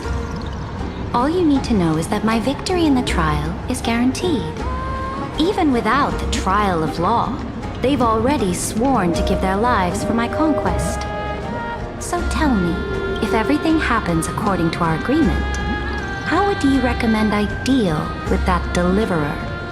Good question. Do not let her fool you. That woman from beyond the sky contains a seed of ruin within her body. She must not be allowed to tarnish your glory. Therefore, the wisest decision would be to hand her over to me. You plan to torture her? Calling it experimentation would be more appropriate. The guest's patience is running thin. I plan to remove the Fantasia and head into the banquet. I will heed your advice. Leave for now, Theoros, and go back to Akama. You don't want to confront those two directly either, do you? Indeed. It's a pity that Antikytherans are lightweights when it comes to drinking. Before I leave, I would like to make a toast to your boundless ambition, using my spirit instead of a goblet. As I expected, that Theoros' schemes have been revealed. Thank you for your bravery, guests. It's time for me to dispel the Fantasia. This will be the Imperator's last public address before we head off, and therefore, likely, the final chance to change her mind. I will try to get you a chance to speak, and I'll also prepare for any contingencies. The rest is up to you. You should head back to your seats for now.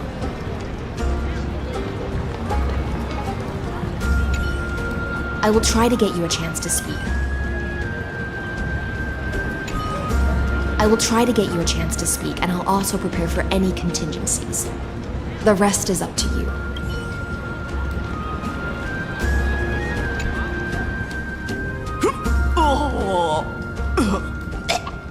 Brew sure wears off fast.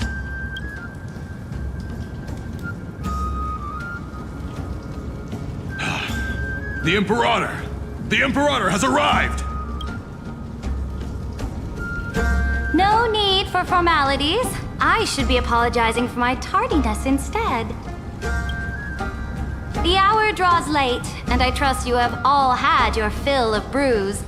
Therefore, I will not observe the usual ceremonies.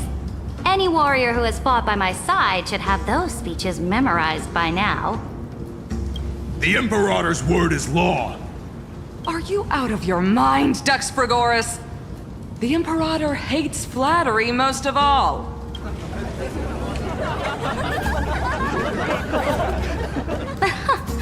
A joyous atmosphere is a better fit for showing me your resolve. I believe that you, my dukes, will do all you can to assist in the campaign against Fagusa, just as you always have. However, it's a pity that I have never tested your loyalty.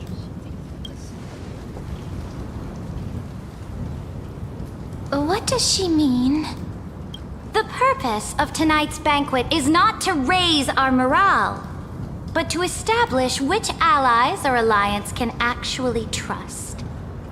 And sever the heads of the traitors as a toast to all before we march. Yes, some among us have discarded their vows in order to foment vile conspiracies. Now listen! These traitors are standing right here in broad daylight.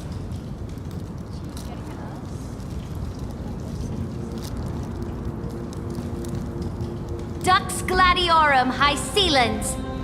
She used the Sea Siren song to immerse the crowds in an illusion and conceal her whereabouts.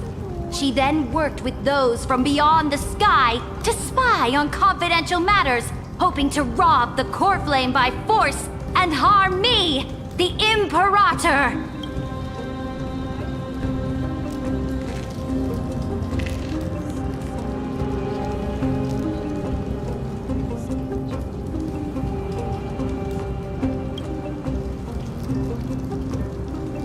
Imperator, I can explain. Silence! Do you remember who used to own this blade? She met you once, back at the Temple of the Three Fates. It was Kindness, the head of the cleaners. She was the first to draw a blade against the Imperator, and personally made herself an example for my enemies.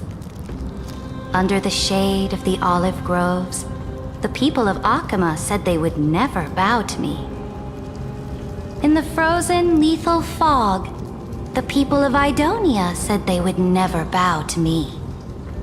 At the beginning of the myriad paths, the people of Yanisopolis said they would never bow to me. But now, they all lie silent. They now fear me as they fear the law. For I am Cyritra, and I am the Imperator! If you have any last words, say them to the Imperator. Then, face her judgment. After I cross this river, it will be a tragedy for mankind. But if I do not cross, then it will be the end of me. If you are ready, then I'll follow you and fight to the last. Deliverer.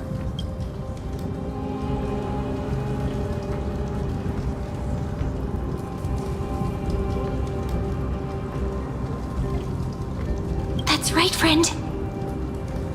Now, use your identity and add in a bit of experience and charm and testify to the Imperator as we promised. You think you can slay a king using your words instead of a sword? I'll have it. Show me the weight of rhetoric from beyond the sky. Will it weigh heavier than 3 human lives? Let's try to watch our words carefully.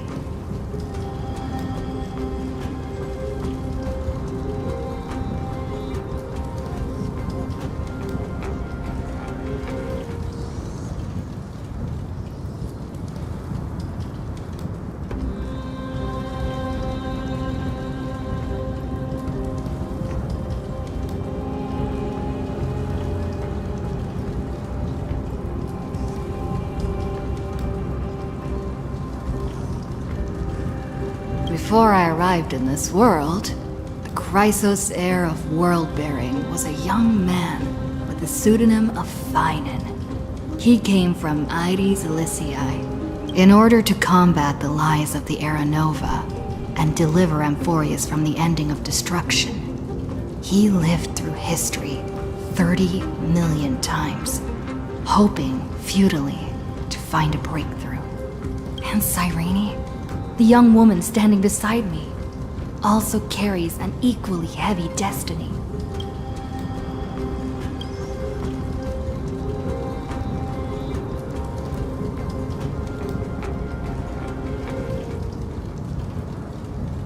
Iron Tomb is the ultimate end of Amphorius' destiny. It is an embodiment of pure horror that walks the path of destruction and can never be tamed. That is the only thing Lycus cares about. As for Amphorius, pure glory and campaigns, he doesn't care about any of those. He will most certainly betray you. When that time comes, all of us will be ground to dust by the destruction.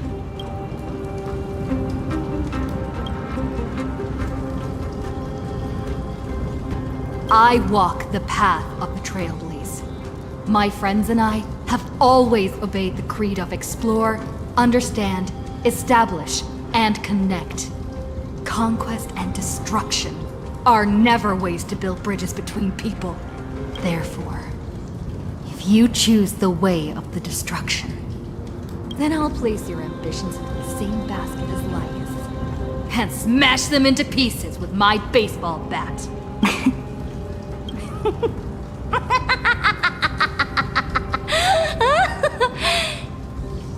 That was truly a chaotic speech. All that needs to be said has been said. Dux Frigoris, Dux Bromalis, escort the traitors to the prison.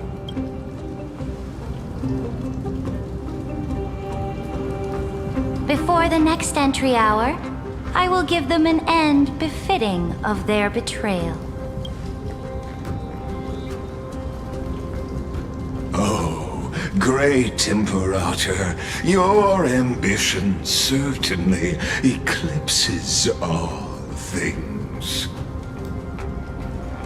You're still here, Theoros. Of course. As the Theoros, I simply cannot miss this moment, miss witnessing the fall of a nameless one. Or perhaps I am waiting for you to give me an answer. Why would someone as powerful as you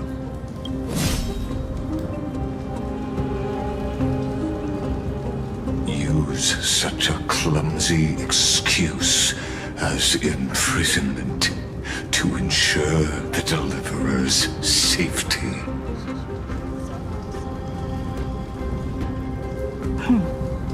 So you finally tossed aside your act. I must point out that you are just as impressive an actor. This banquet was always going to be a game of chess, where you would try to control both sides and turn both them and me into your pawns.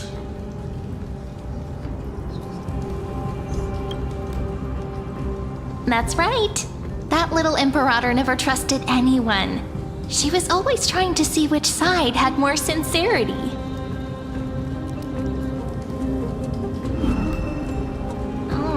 All right, we'll listen to you. Here you go. Also, please pass on a message to the Imperator from us. She can trust my friend, anywhere, anytime. But as to the decision the Imperator must make, he has no wish to transgress her authority. We just want to tell her everything we know.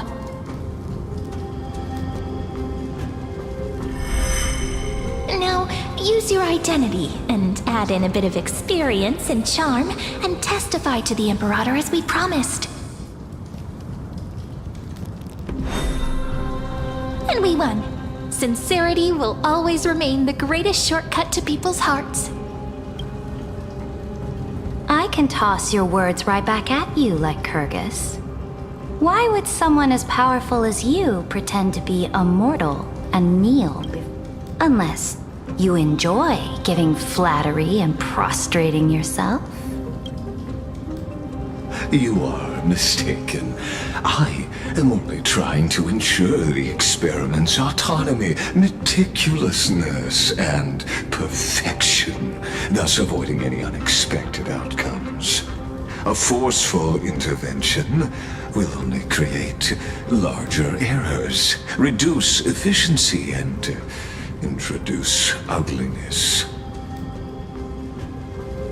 How had you fulfilled your promise of giving the law to me and completing the Aeronova, then Amphorius would not have deviated from destiny's course.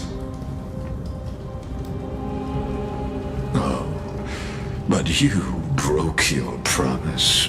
What a pity.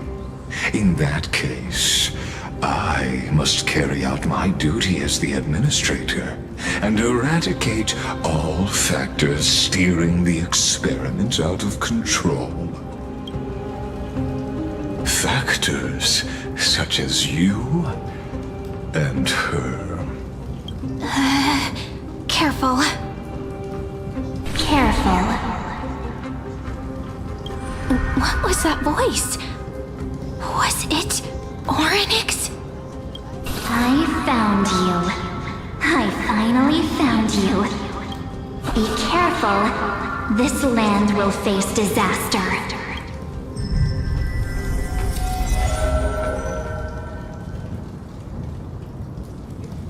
The time of judgment is nigh, my lady.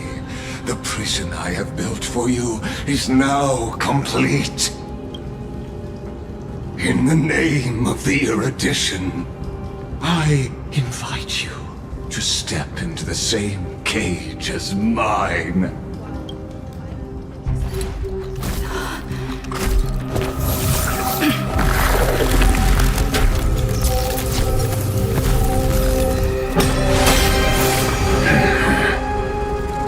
What's the meaning of this, Imperator?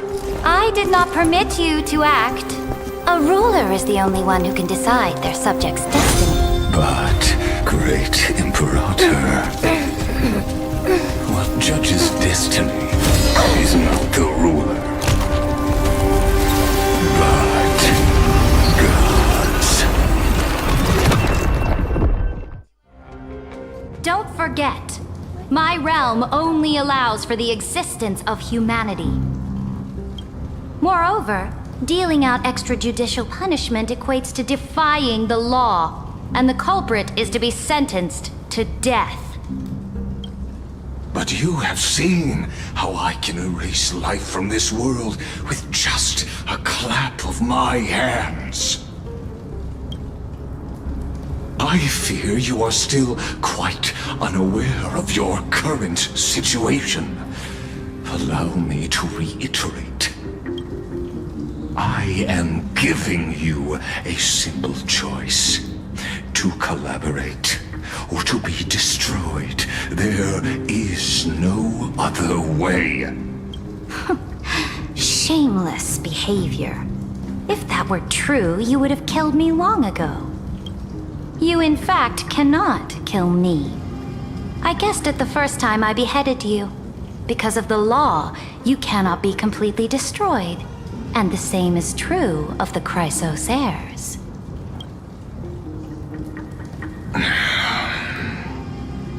The more you bluff now, the more you are proving that conjecture to be true.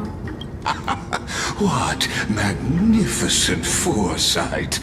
I once regarded this precious quality of yours as a sure sign of my ultimate victory. But now, I have to admit that I made a mistake. Yet, as a mere mortal, how will you contend against the Theoros? We are both slaves to hubris. But do you know what differentiates us, Lycurgus? I will never be blinded by my pride. If I wish to break the scale's balance, I only need to appeal to external forces and use them for my own ends.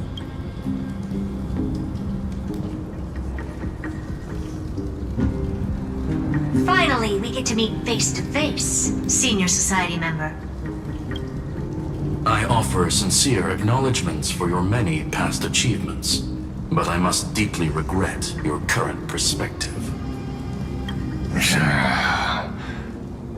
Trust me when I say that you aren't the only one feeling regret right now, Screwlum.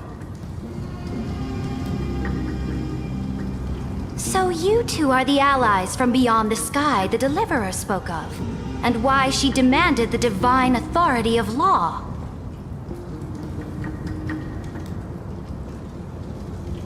Come and prove your strength to me. Show me the power of these so-called paths. I have spent much time and effort to secure this treasure from beyond the sky just for this moment. In the name of the Sovereign of Planet Screwlum, your allies have responded to your call, esteemed Imperator. Please allow me to spell the situation out for you, Lord Lycus. Permission to read the ultimate protocol is already in my hands. It'll only be a matter of time before we acquire the authority to write and execute commands as well. There's no way the flame chase journey will continue after you've burnt your bridges so thoroughly like this. Do you really think you can still win? Oh, seriously. Don't embarrass the society.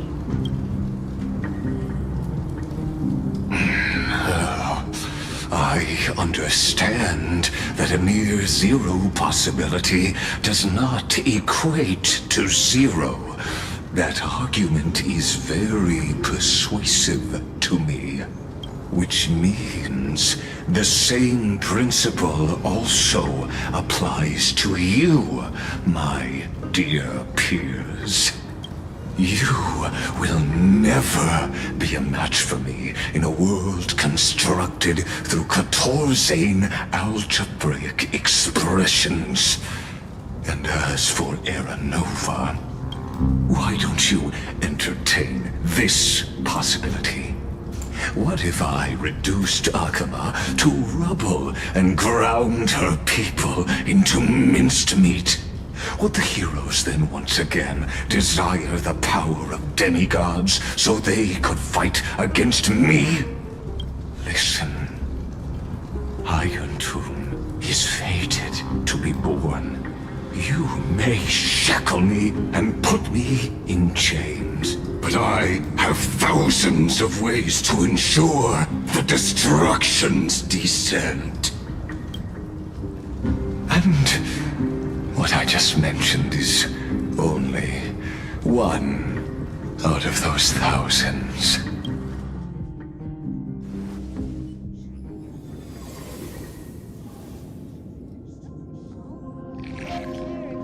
This is the place outside the legends?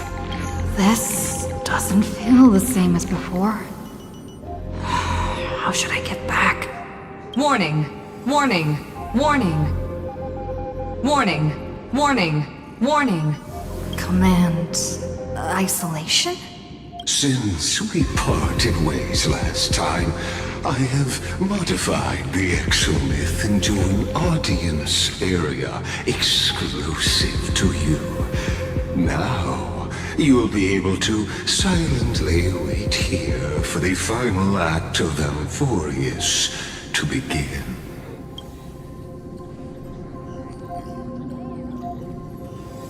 Oh, we always feel so powerless before fate, don't we? This could, in fact, be a wonderful opportunity for you. From the audience's perspective, You may better observe the workings of the erudition at a macroscopic level. In this place where time flows far slower than within Amphorius, you will witness the end of that world's saga.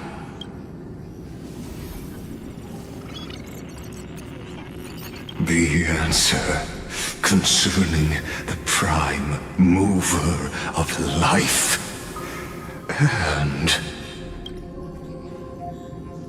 the total destruction of the erudition.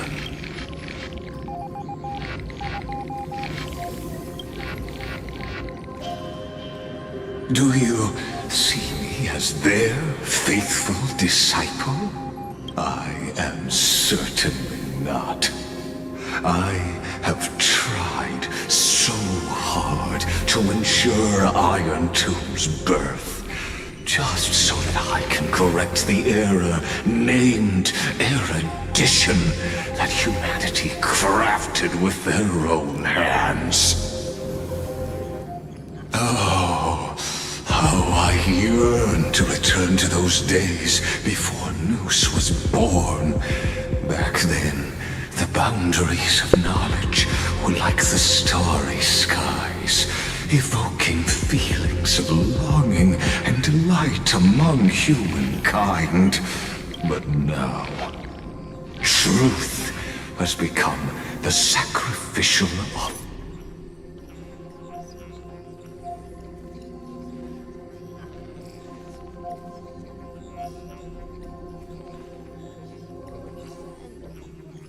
Warning! Warning! Warning! Hurry up! Put some speed into it! I can't keep this up for much longer!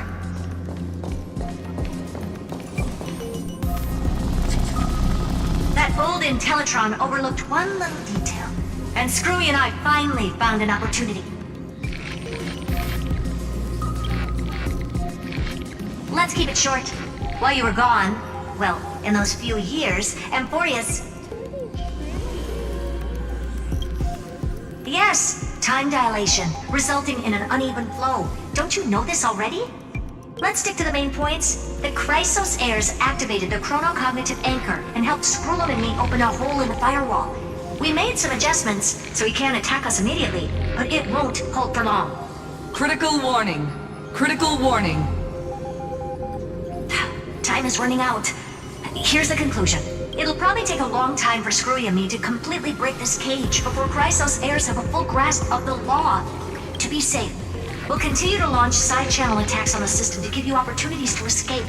You need to seize these opportunities. So start moving, and find a way to pull off a magnificent jailbreak.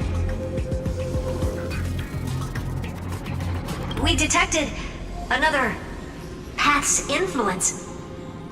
Critical warning. Critical warning. Its power is strong. May be able to help use the path's power. Make it detect you. Unauthorized communication terminated. Is Herta saying a certain path's faction has arrived in Amphorius? And I can ask them for help? I mastered the powers of different paths in my previous journeys. Are these showing my memories?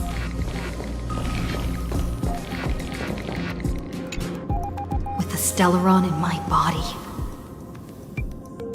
I woke up in a world that'll give rise to a Lord Raven. But what if I end up pulling in the anti?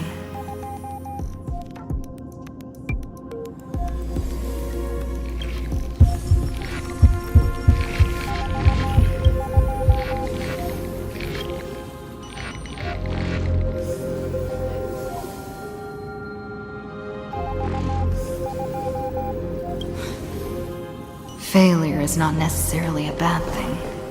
This power wasn't gonna call up anyone nice after all. I obtained the flaming lens left by the architects, and gained the power of the preservation in Belobog. That's right! No matter how far away a planet is, The IPC is guaranteed to pay attention. Besides, even if I can't call up my friends from the IPC, the Arc...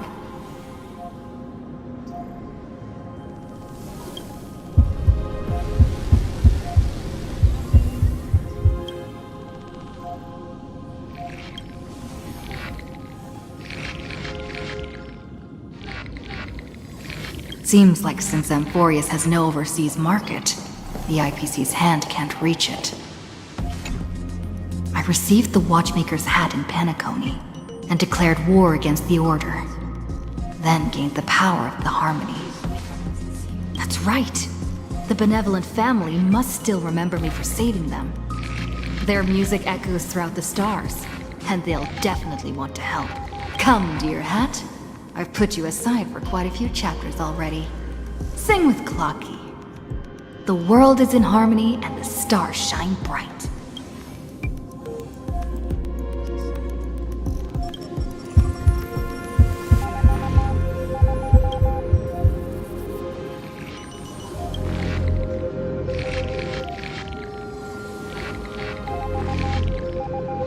Doesn't Lygus want this story to have background music? He has such terrible taste.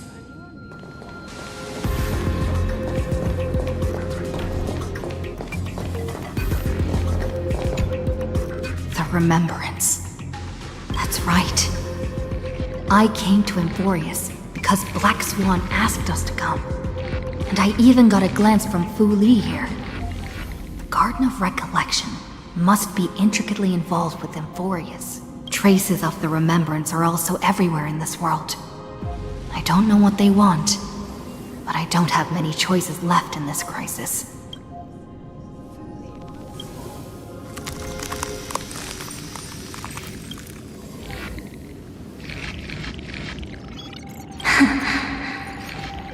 I finally found you. Following the sound of memories. A pathstrider walking both the Remembrance and the Trailblaze.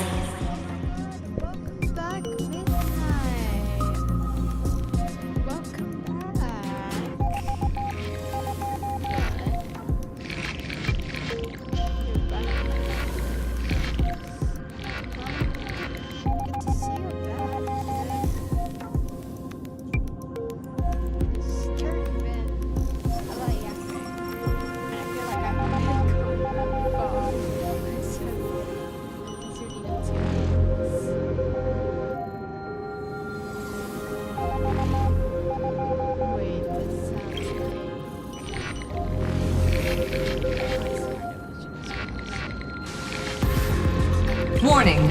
Warning! Warning! Erudition's prison cannot stop us, for we lie outside the logic of zeros and ones.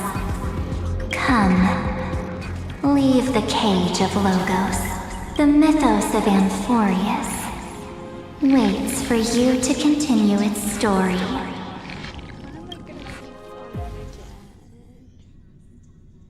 When that brightest star, that star heralding the dawn, finally rises.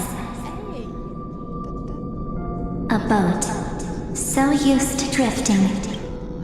Oh, Pathstrider, we have helped you break free.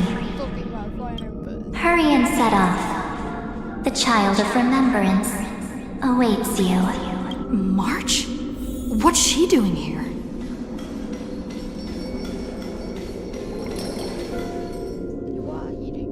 Oh, you're finally here!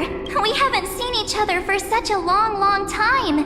My good buddy, I've really missed you. I didn't. Actually, I kind of missed March. I missed Fine more. Aw, don't be so sad. Aren't we seeing each other right now? It's been so boring waiting for you in this place. There's no one to chat with, no internet, and not even anything to eat or drink. It's basically a prison. Now the great hero is finally here to save me. Yippee! You must have seen a lot in Amphorius during this time, right? You gotta tell me all about it.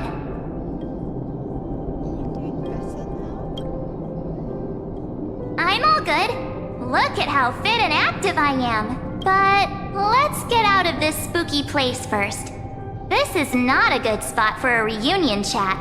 Why don't you take me back to reality? A strange voice told me that I can enter Amphorius if I keep following this road. So, let's head off. I still don't know what that world even looks like. Why does March feel so weird? What are you standing around for? Do you actually like this place? Get moving. Hurry! This door should be the exit. Maybe my instincts are off.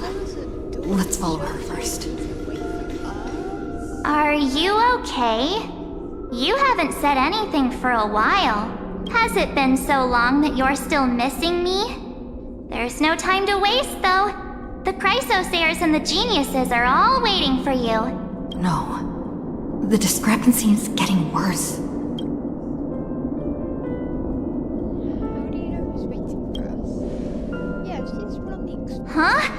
Isn't Amphorius the world of the Chrysosayers and their hero's journey? I could figure that out in an instant. But Amphorius cannot be observed from the outside. She couldn't possibly know about these things unless... Don Hung told her.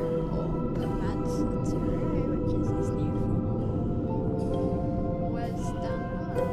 He should be back on the Express now. No, he's not. Maybe I just happened to miss him. Never mind. Don Hung's super reliable. We don't need to worry about him. He's probably waiting for us somewhere. All hail and hearty. No. The Geniuses would have made sure that Don Hung made it back on the Express. Besides, the March I know wouldn't be so dismissive about her companions. Something's not right. She's not March 7th. I guess you have something you want to say to me? Then there's no need to feel things out first. With questions. Let's treasure the time we have together and be frank.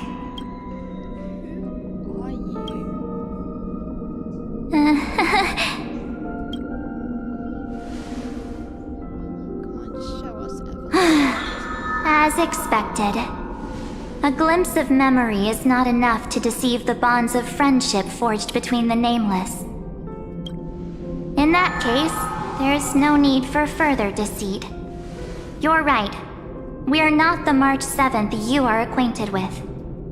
But we can send you back to Amphorius, as long as you are willing to help us.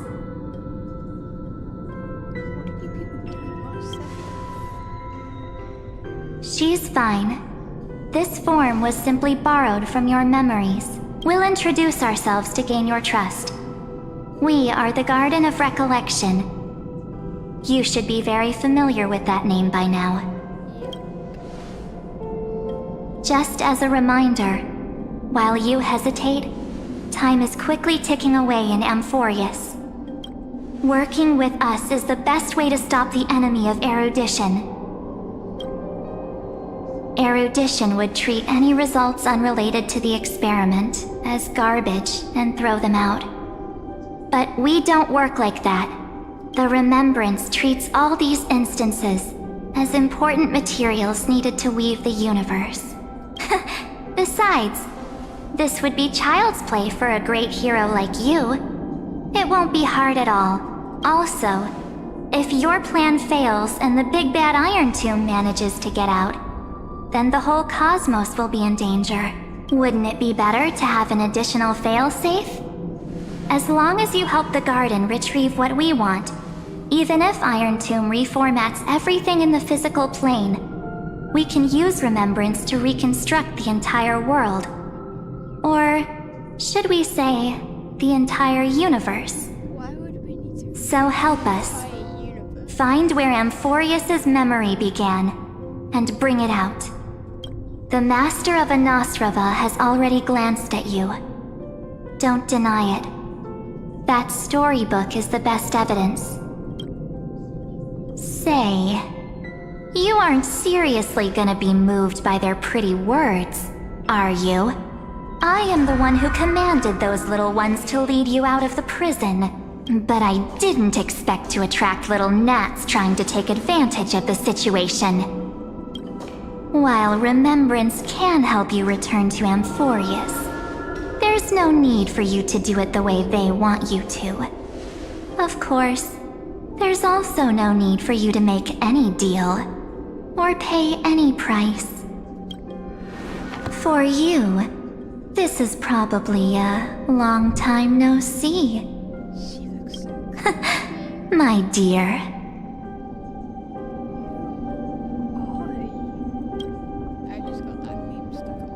Shh. There's no need to say anything. I know. You have so many questions swirling around in your memories at this moment. And you feel so helpless. Put them aside. For now, all you need to do is trust me. Or do you need more proof? That won't be hard. Wait, stop it! They're awake! I'm gonna keep our first photo, alright? Won't come to pass while we're around. And now, The statue. Is that Donho's brother? Oh, did you hear that? She just called me, but my lovely future is full of pain. We won't escape from it. Hey, are you sure? Maybe a couple of punches will help to jog your memory. It's as if they all happened just yesterday, right? I don't want to lie to you, which is why I will not use her name. The third month of Amphorius is the month reserved for the Veil of Evernight. So, place me into your memory using the name Evernight for now. I'm happy to explain more, just not now. We might have a lot of time to ourselves, but Amphorius does not have that luxury. If we do not stop erudition and destruction, then the journey you've treasured so much will face the prelude to its obliteration. A countdown not in amber eras, but in days, minutes, seconds. So, take this gift, this burning core flame, this footnote of a transaction. It contains hope, and the warmth of the entire world, ripples of past reverie. She hid this fire in the long river of time, hoping that her wishes would transcend time to reach your hands in the future. Now, take it, and return with it, dear friend. Return to Amphorius, and overturn the final era Nova. Witness the time that stood still for the Deliverer, and the resistance that never bowed to the destiny of destruction over the long years that passed in a flash. Then, with this core flame blessed by the remembrance, respond to their hopes and blaze a trail to the future. And I will silently watch in a corner of time, waiting for our next encounter. I believe the wait won't be too long.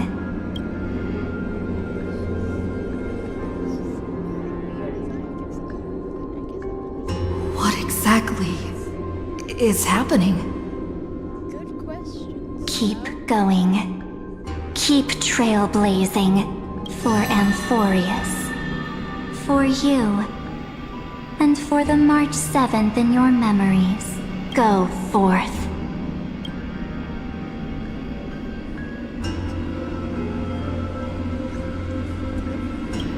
By deliver, I mean fun deliver, not me deliver.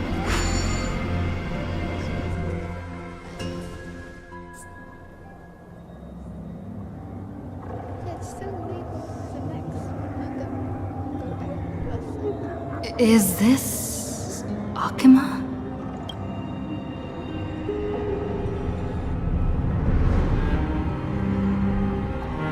No one's here. And the dawn device off.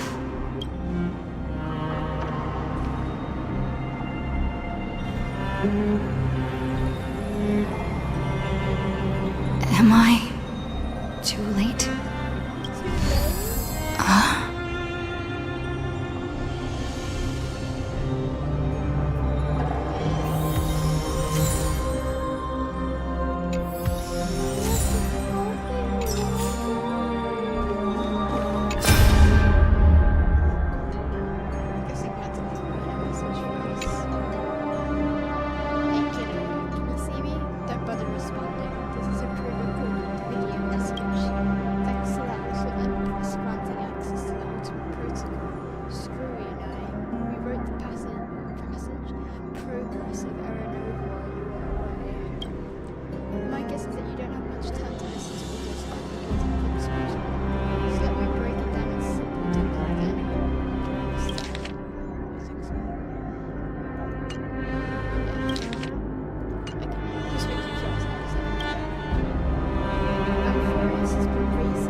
The chrono-cognitive anchor?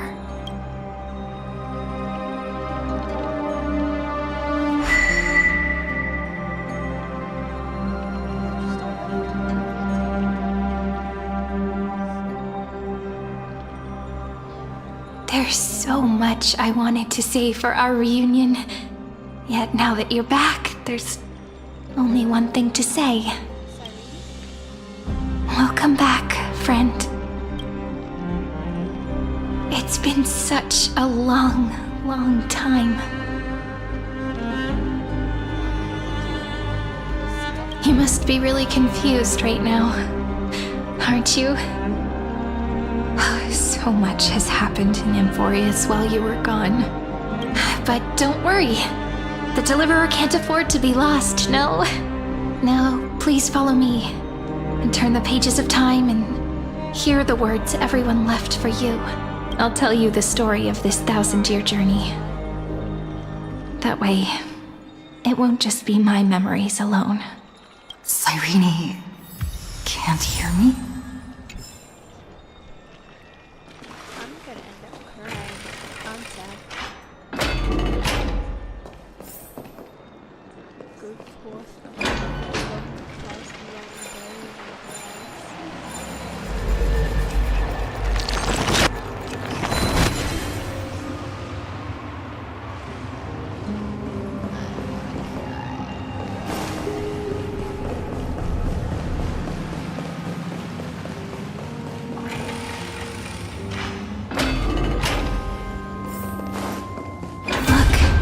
Scenery of the past has resurfaced. Time flies. 200 years have passed since the Deliverer's fall. We had to return 3 core flames of law, romance, and ocean to stop Lygus, but even so, Terravox has fallen. The 2 geniuses vanished without a trace, and Zeridra embraced her fate. At this rate, Era Nova will come, and Amphorius will fall into the destruction. It seems the key to rewriting the end once again lies in the core flame of world-bearing. According to the instructions left behind by those 2 geniuses, we must get it into the Deliverer's hands, no matter the cost. But how? We need to find a way to hide the core flame. And we must buy enough time to keep Lygus at bay. About that, Rini might have some good news. She had that dream again last night, but the Titan's voice was clearer than ever this time. She said, "Pass the flame into the future." Is that a prophecy from Orynyx? She chose to side with humanity this time and hide one of her kin's core flame? It seems Amphorius' fate isn't sealed just yet. You're right. History has changed. Humans and Titans are both giving their all to keep this world going. Perhaps a relay across the ages is finally about to begin somewhere out there. Unfortunately, life will never go smoothly. Leiden's army is already at our gates, and their commander, that Lycurgus, he's right outside Akama. Light calendar 3960. Zeridra, under the pretense of a campaign against Vagusa, sacrificed 500 Chrysos heirs to complete the trial of law. This tragedy shook everyone in Amphorius. That same year, Zeridra the Imperator was assassinated, after which Aglaia the Goldweaver took command. Thus began humanity's second flame chase journey, a path hanging by a thread. Come, this way.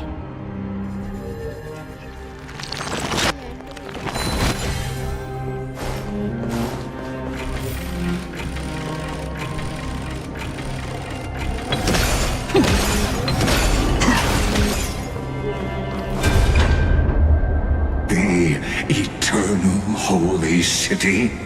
What part of that eternity ever lived up to its descriptions in poetry?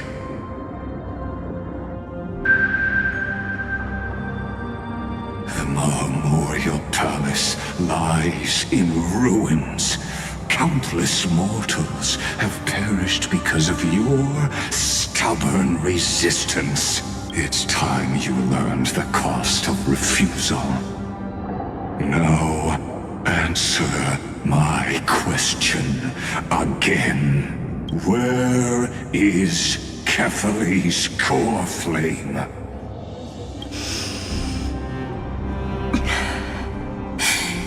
You really think you'll find it by razing the holy city to the ground? From what I see, all you'll get is dust and disappointment. Don't forget, you can't kill the Chrysos heirs mentioned in the prophecy because of law. I have never denied that, which is why I now place my hope in the faithful citizens of Akama. Perhaps they'll give me what I seek in the echo of your screams. Now then, I'll be cutting open your chests and using your scalding golden blood to baptize the masses. Allow me to apologize in advance. We shall start with you, blind and foolish Lady Goldweaver.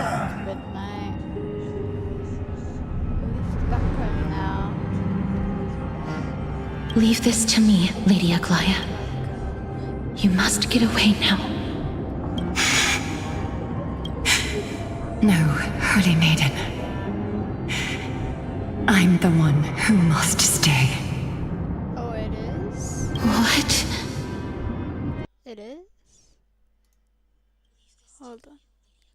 Yeah, I've got my...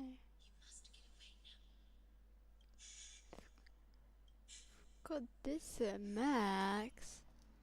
Maybe it's just because my voice is quiet. Oh, I'll turn that down a bit more. If you want. I've been told I talk quietly. Anyway, so that's probably why. His conspiracy won't succeed. Because romance is ready to make good on their promise to weave an indestructible armor for Amphorius. Its name is Solidarity. You must escape with your life and carry word of my death to those still fighting. Then keep going with them. Just as the Imperator lit the torch of resistance with her death, my passing will make this flame everlasting. Take good care of it, guide it to the future, and place it into the hands of our deliverer. 50 years later, Lygus led his forces again to Akama. He charged directly into the Holy City and razed the Marmorial Palace. History would name this battle the Third Siege of Akama. 90,000 brave souls gave their lives for Akama that day, including their fearless leader, Aglaya. Go forth, deliverer. She said that's fine on, and he died. You're seeing if Castello is good enough to download. It is. It's very, especially out for your things what I'm currently doing right now.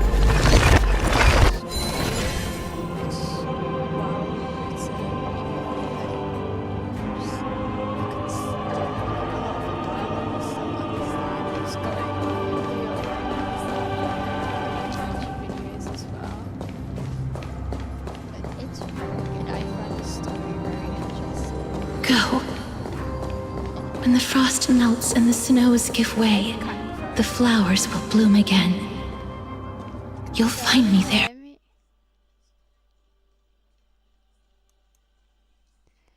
But I don't even know what's the problem. I have like my microphone. Don't actually have a proper microphone.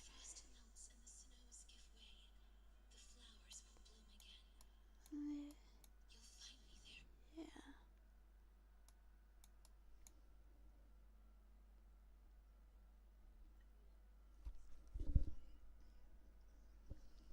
Yeah, I have my microphone at max. I'll just try to speak louder so you can hear me. But I'm conscious of other people in my house hearing me at the same time. So what you're saying is, Princess Homebuddy is never coming back, is she? She just left, like that. Since Cass has made up her mind, we can't let her resolve be in vain. But between staying in Akama and going to Styxia, what difference does it make when it's death either way? Okay. I'll have it then. I'll have the audio then. If it's still bad, just let me know. Like you said, Akama is humanity's refuge. We never intended to get everyone moving to Styxia. It's just on Cass, Hycealans, and me to prepare the final trump card for the Deliverer. Wait, what kind of trump card needs all three of you demigods to throw yourselves away? We must lay down the path to the future so when the Deliverer returns, they'll have a clear road to reach the location of Aranova. Styxia sits where death meets the ocean. There, with the combined powers of ocean and passage, we can summon a current that leads to the vortex of Genesis.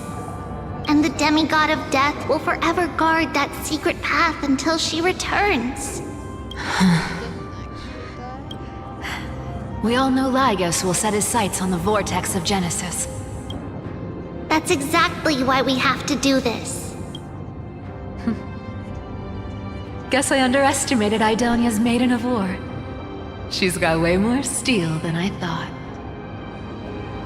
And Cypher, we need you to head to Castrum Kremnos as soon as possible. By any means necessary, forge an alliance with Strife. The prophesized Crown Prince has already been born. He shall become the new defender of Akama, protecting this land after we leave. You don't need to worry about that. I just came back from Castrum Kremnos. Only a step ahead of the news.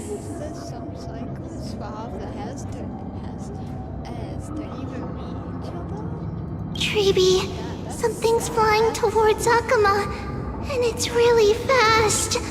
Maybe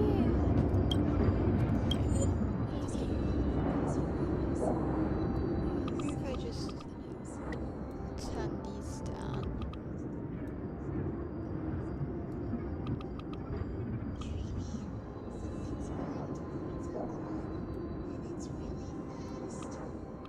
Maybe if I just turn all these down. I don't think it's a problem with my stream anymore. I think it's just with the game itself. Then I'll need like having it quite nice and loud.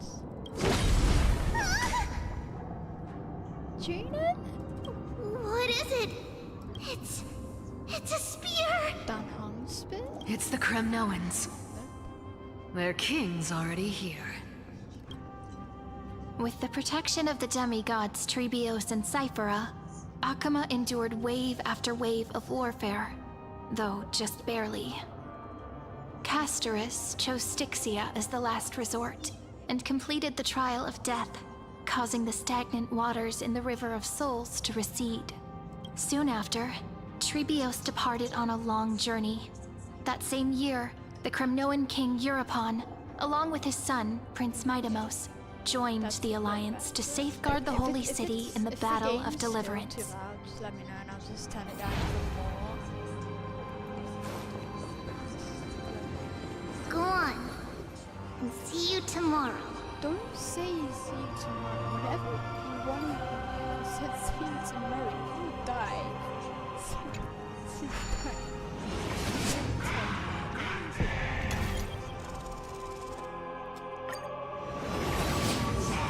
Breaking me apart buys this world even one more second.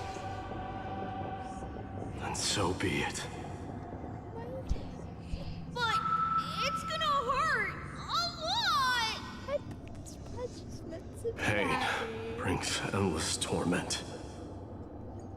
But it can never destroy me.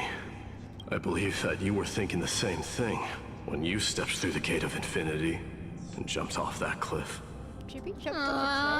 Can't argue with that. In the current situation, this is the only path Akama has left. Just do as I say. Split my soul into 5 pieces. Forge me an immortal vessel. Let the blade of strife hang forever overhead. Locked in battle with their enemies to the world's bitter end. There's no need to be sad, Lady Trebios. Haven't we already taken great strides towards that promise tomorrow? In this life, my people no longer have to drown in false guidance. Kremnos has washed the blood off its fate. She's the best character in the Stario. Well, I'm probably a little biased because I said it before. I'm just gonna come out and say it. I think I've said it before anyway. My personal favorite is Final. But this. Oh. Yeah, my personal favorite is Final. He's also a great DPS. Like, just great in anything, to be fair. He's my favorite. No, just wrong button.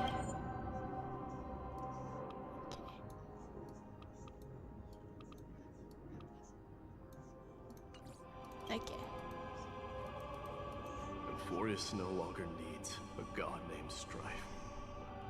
Of course, Let me shatter the former loss and turn the Lance of Fury back into a weapon that protects the world. We understand. By the way, can you do me another favor? It's good now. Yay! It's finally working. The 7 sages from Grove of Epiphany are already en route. They'll arrive in waves to join the Resistance in a couple of days. Among them is a scholar named Anaxagoras. He has extraordinary insight and fears no sacrifice. This soul-rending ceremony wasn't just my decision. It was his counsel. His wisdom will surely be the backbone of Emphorius' survival. It's a big. But it's so hard. I don't. Like. I'm sure everyone who's been on my channel for long enough knows how much I love Fano. And I still love him, even though I love Fano. And I've like. How many years do I have now? Like 14? But I can't choose between them. It's too hard. Like, the most Watch over him. Carry on this everlasting flame for me.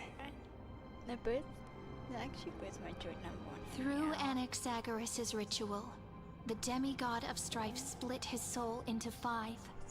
Courage, honor, tenacity, sacrifice, and reason. Each sealed in blood crystal and cast into battle. The people held a 10-day funeral to mourn their fallen god king. And through his sacrifice, humanity was granted 200 years of peace. 200 years for us to come? So somebody had to die because we were trapped. Because Lycos had us. Keep moving forward. My blood will pave the road ahead for you. If it's your blood paving the road ahead, then I don't want to walk it. Keep moving forward, little Gray. See you tomorrow. Don't say that because you're gonna die. That seamstress wasn't wrong when she said a lie needs more. Reason and trickery. Never thought we'd be the pair to finish this final setup. Can't catch that Tin Man without your little slides. Besides, this is our last shot. Not the time to be picky, right? Don't oversimplify it. Lycus just found out Akima's been an empty shell for the past 50 years. He's bound to be furious. At this rate, he could have done anything. Finon is, I would say, the most well-written male character Hoyoverse has ever released, but I haven't played Xemnas, because my PC just deleted Xemnas for some reason when I tried playing it. He's very well-written. That's exactly what we want. Rage blinds even the brightest minds. Doesn't matter how much of a genius he is, the principle still holds. Once he storms into the council and confronts me head on, you trigger your alchemy with a boom and turn him into a caged beast. Easier said than done. You still have to pass yourself off as the deliverer without anyone catching on. And you really think a human alchemical array can bind a godlike being? That's just nonsense. What? Getting cold feet? Or you just don't believe in the almighty worth of the demigod of trickery? Now just tell me straight. Can you do it or not? Of course I can. And it'll be child's play. But I've got 2 conditions. Since this is the final act, if we're doing it, we go all in. No half measures. Oh, I'm listening. First, shift the battlefield to the vortex of Genesis. It would be more convincing if the deliverer were to appear there. Besides, the vortex is cut off from the world. No place in Amphorius makes a better prison. If Can I you pull trap that, Lycus in the vortex? wouldn't our deliverer have to face tank Lygus as soon as they come back? That clash is inevitable. All we can Yes, do I is want create to more chances for shit her. out of Lycus. And that's the second condition. I need to The murder vortex him. belongs to Fagusa in the first place, remember? And there happens to be a demigod of ocean among the few survivors in the world. Loop Hysealand's in. Let her join the final act. I'll transmute myself into a philosopher's stone and embed myself into the formula. But that means you die. And when the time comes, Max. she needs to shatter me and scatter that stone's ashes into the ocean within the vortex. What is it with you fusing I guess yourself people with were Genshin wrong when they Impact? said you're insane, Grove Boy. I've got no idea how to outwit a reclusive genius. But making an anti-Catheran suffer? The demigod of reason has 10,000 ways to do just that. And what I just mentioned was one of them. So what exactly does your formula do? Now that would spoil the climax, wouldn't it? By now, Hyacinth must have completed the Sky People's ritual. Wait, why does Nax look like Ayato? Since that Theoros loves a good Hold performance up. as much as I do, let's make sure he enjoys our show to the fullest. Perspective of him. And it's like a hologram vision thing, so you can't actually see his color palette. But he has like green hair and dark clothes, exact opposite of Ayato. But stop the resemblance, though. As for how the Deliverer will complete the Era Nova, well, that will no longer be our concern. It was the last battle known to the world, initiated by two demigods least suited for war. In the end, reason When are and we gonna trickery see kept their Finon? word. Like, At the cost of their I need lives, to see it. they sealed Lygus within the vortex of Genesis, where he remains to this day.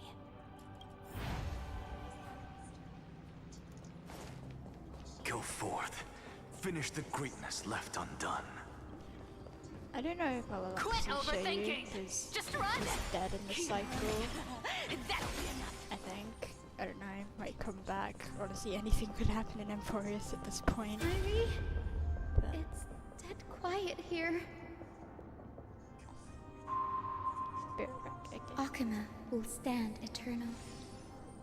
Miss Cypher's lie has crumbled after all. But it's alright, because all of us have fulfilled our purpose by now. When the Deliverer returns, no matter where she is, sky will turn clear, and a rainbow bridge will rise, carrying her to the final battleground. Cyrene, this arduous relay is finally nearing its end. Now, I'm passing the final baton of fate to you, okay? No, that's not quite right. After all, it was you and her who lit the first spark of this journey, wasn't it?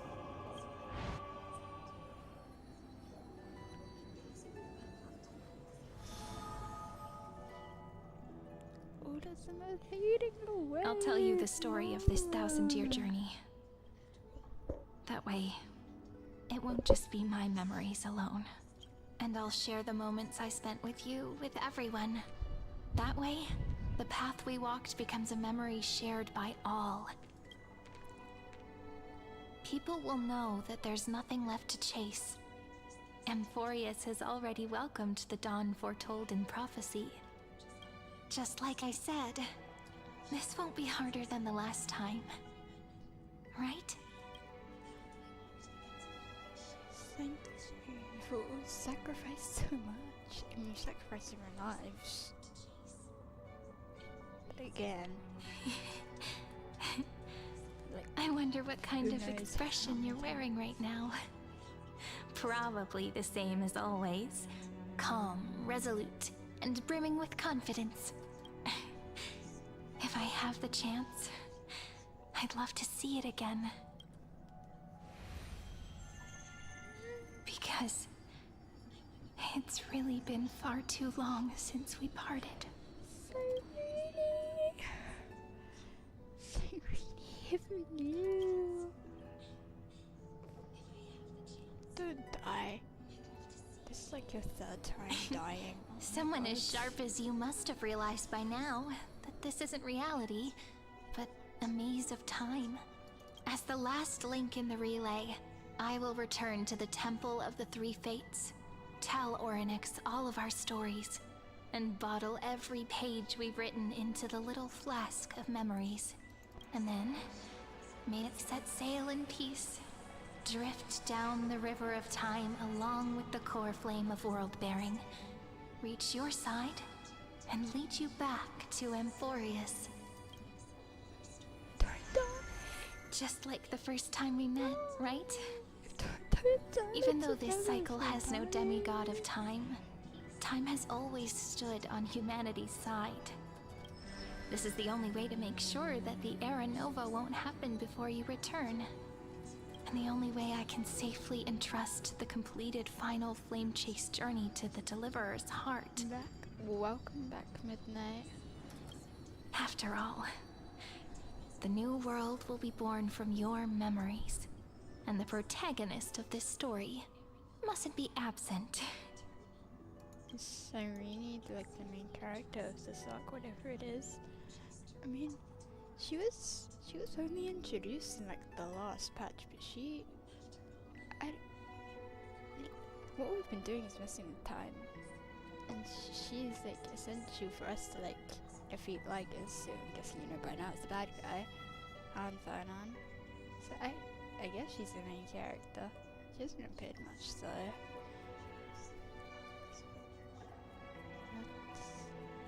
I'll take all of you to the new world. Let's go with that. How many people I believe die? you will never let us down. The real Just like question always. is, how many people don't die? Do you remember when Finan Everyone's sent dead us at back this to the point. beginning? When you and I got separated? All of the others are dead. But in the end, Farnan. I returned to you, carrying all that we've been through. When I started this patch, That's what and heard memory about is. I was like, It may oh wear my God, down we're going and back to fade in the first river of cycle. time, We'll save everyone's but it never truly lives. leaves. When that Look at hidden this. corner of the And heart everyone is dies stirred, again. the past returns I even am more beautiful than crying, before. So don't worry. Let the 33,550,337th Flame Chase journey become part of you too. I've gotten a lot better at it with the experience from the last time. Next, you will head to Styxia and find the Vortex's entrance guarded by the demigod of ocean before charging toward the final battlefield.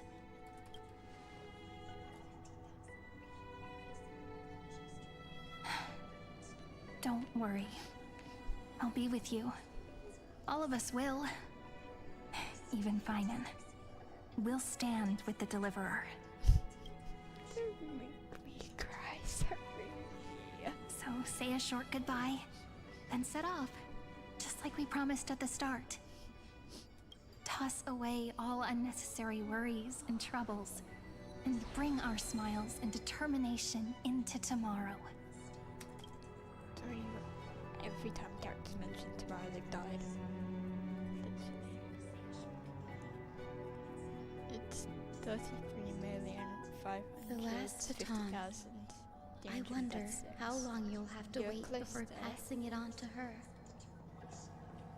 So we're gonna carry her No matter weapon? how long it takes, it's okay. Waiting is what I do best. After all, it took 33 million cycles for her to arrive in our world. What's a few moments more? I guess my blade. Sayuri, what if you wait and wait, but that hero never arrives?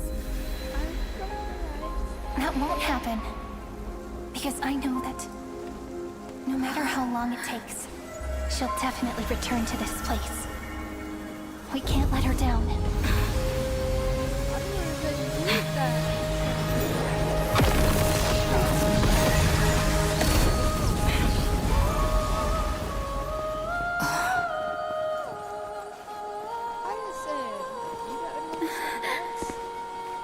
Sky shall rain rays of dawn for you. May romance be with you on your journey.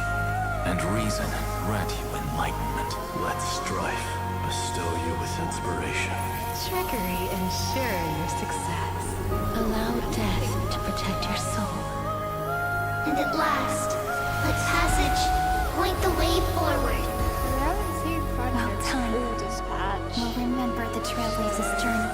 Could be a life someone but just trapped. You never know. Holding out hope.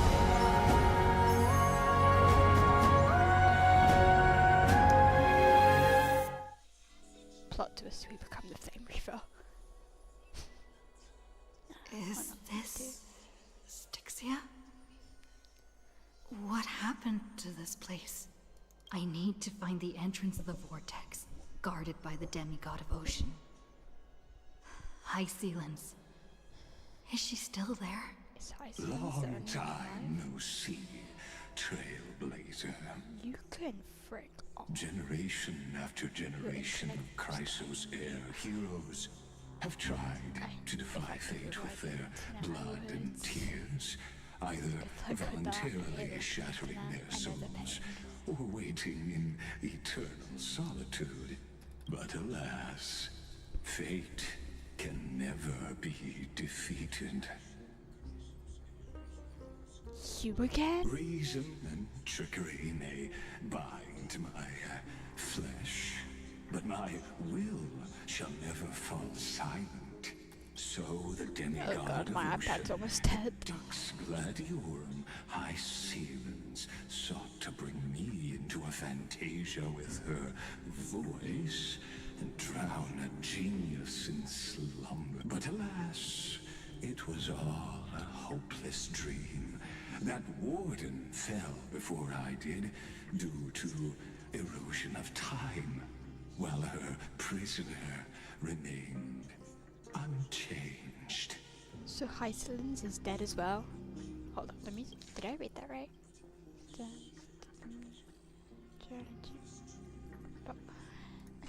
So she is... No one's alive except me. Literally. And yet here you are, bound to this place. True. I can't leave this place, but what of it? You should have heard of this fable. In a shadowed cave lived a people, imprisoned from that was childhood, literally and me. chained so that their I legs and hated necks are turn-based fixed, gameplay. forcing them I not only to wanted look to play around it at the because cave, each other, had a great or story themselves. and Fun and Mighty, that kind of Behind art. them is a fire, and before them loomed the stone wall of the cave. It looks really powerful. The flames cast shadows It on the is. rocky surface, There is a threw huge back power creep problem, echoes but it also gives you a lot more currency. to them. I That originally started with false play Genshin, as you know, is the and I was whole shocked by the amount of rewards I was given. Yes, I'm trapped in If the you're willing cave, to but put I in know it's all just a hours fleeting and work, I don't you can- struggle in dreams. like, I there's also wait. been older characters getting buffs. And now, So I think, my who knows, it might be deliverer working to has try and come sort to out the defeat power me creep problem. and save this world that never I owed you don't think it's boring. anything. The first planet is kind of You need boring. to awaken The the second singer planet here is and a lot of unseal the talking, but also some prison interesting called parts. Vortex I haven't of finished Genesis. Penacony yet, so I can't comment on that. You'll And be this the one one is a to lot of unshackle yapping, me but very and interesting. bring the I cave love Amphorius. crashing I down. love it more than like any Of arc course. quest in Genshin. I don't mind waiting a little longer. Let me guide you through this next illusion. One last memory from that prison warden. I hope you'll watch the stories of this fantasia closely. Logically, the Deliverer must see the world for what it truly is. Emotionally, this memory captures the fate of everyone in Emphorius better than anything else. Yeah, I mean, if you Only pull, by feeling it for yourself you can you understand my point of view. the heart is The meaning free to play friendly. destruction. probably was saying she's getting power crept, so maybe don't pull for her. I've seen a lot of teams with her in 4 stars. So the promotion thing. Which one? Spare me the cliches. Wait, what was he saying? To your unshakable resolve, I salute you. But before we step onto the final stage, let me ask you this. In the spirit of that fable I told you just now, can the prisoners in the cave learn to see the shadows and echoes for what they are, and stop mistaking them for reality? What do you mean by that, buddy? Look, the fire projects the face from has been memories. drugged by An time, actress upon the stage of this play. Is that kindness?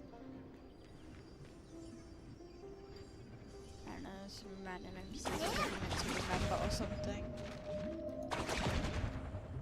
I don't want Dark to talk tides to you. flood the sea. Lycus revealed that Hycelins was one of the Titan race named Sea Sirens. When the Black Tide boiled in the depths of the world, the kingdom of Sea Sirens was the first to face its destruction head-on.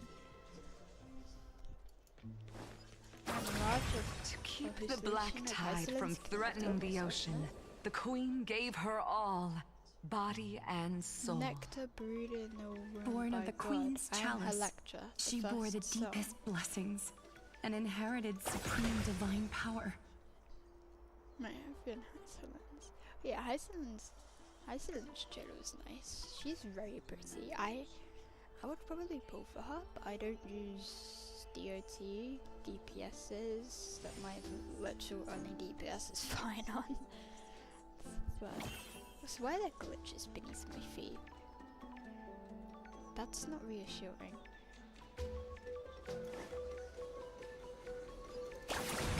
That's a nice song there. My sisters! You're finally here! Of course, Electra. Your beautiful melody drew us here. Electra? No, what's her so good? Yeah, she only works in certain teams. She's more flexible than Syringa is probably coming out next version. Wait, no. She's coming next phase. Wrong word. Hycelins is on banner right now. Her true name is Electra. The Queen summons us. She must be near Hycelin's true name is Electra. With her bewitching voice, she summoned the sea sirens in answer to the deep sea queen Fagusa's call. Like maybe as good as Scourge. God, I know that little well. I still like Cypher.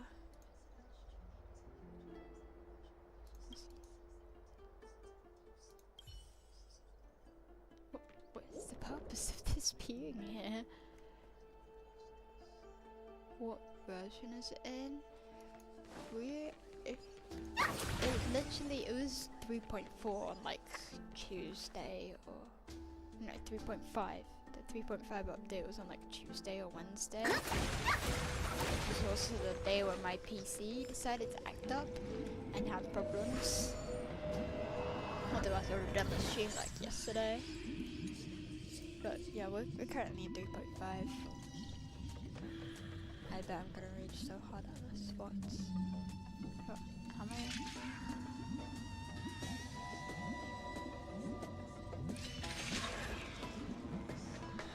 That is so confusing. Okay.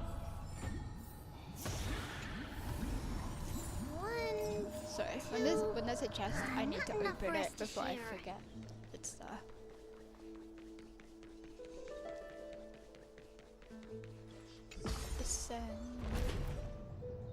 The Queen's palace lies just ahead. Even her once graceful Why do you form load the is now Earth painted Titan? and Yeah, drowned love in the dirty life mire. that the land. But have I got an achievement? Oh yeah, I do.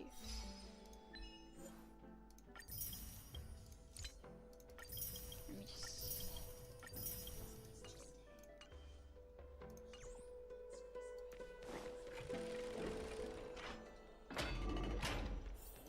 To protect their feast, you're willing to swallow the black tide, let tears return to the sea. Ooh, chest. Twinkle, twinkle, little star.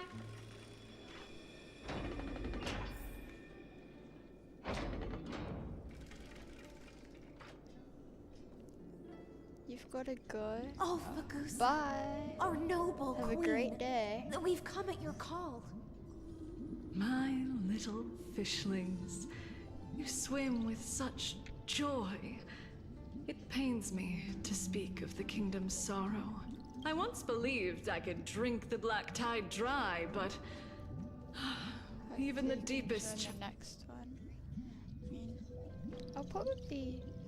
Well, I was about to say I'll probably do my next stream on Wednesday, but I'll be in Portugal, so I'll mention it in like a community post closer to the time.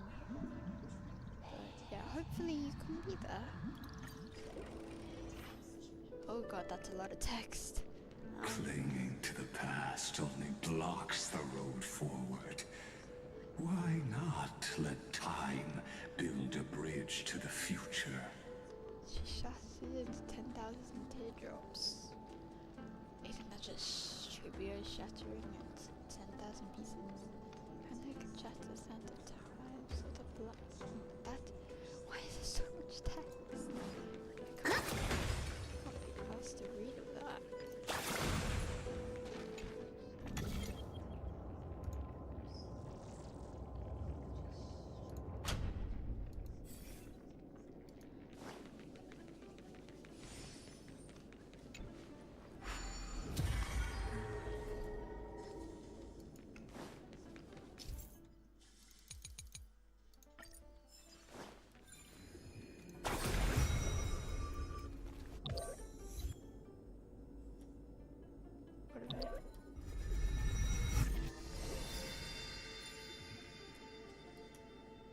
What am I meant to do?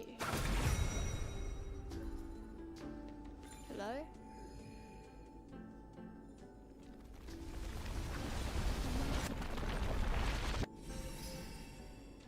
Okay. Your wisdom far surpasses any bounds of reason's model. Sticks his feast. So he's calling me smarter than an Exa. Can't get through. Looks like I'll need the miracle orb nearby. I didn't read all the time.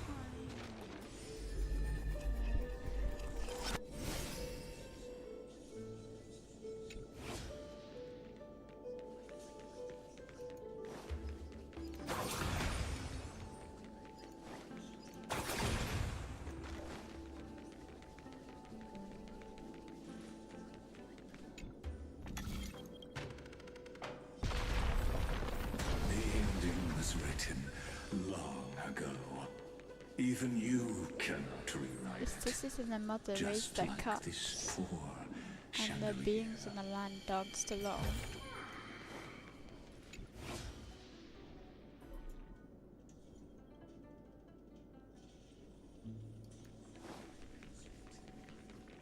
The black tide is devouring everything.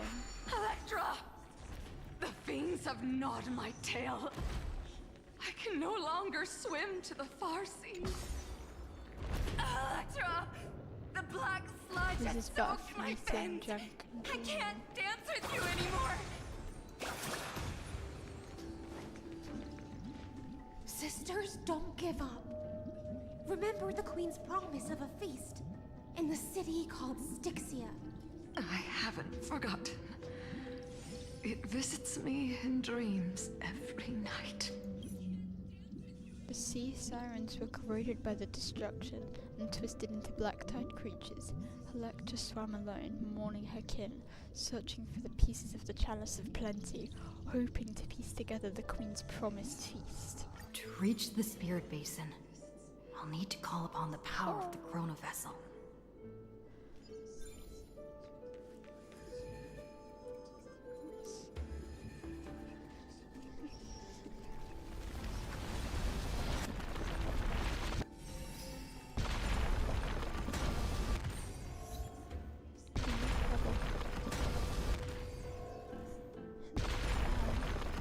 Okay, I get it. I've been knocked out. Okay.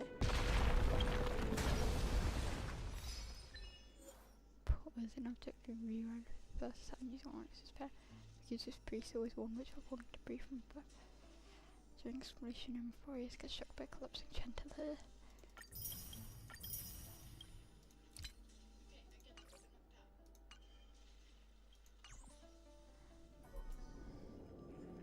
So what am I? Oh. So, what does this do? Yeah, announced press. It's rewinding itself.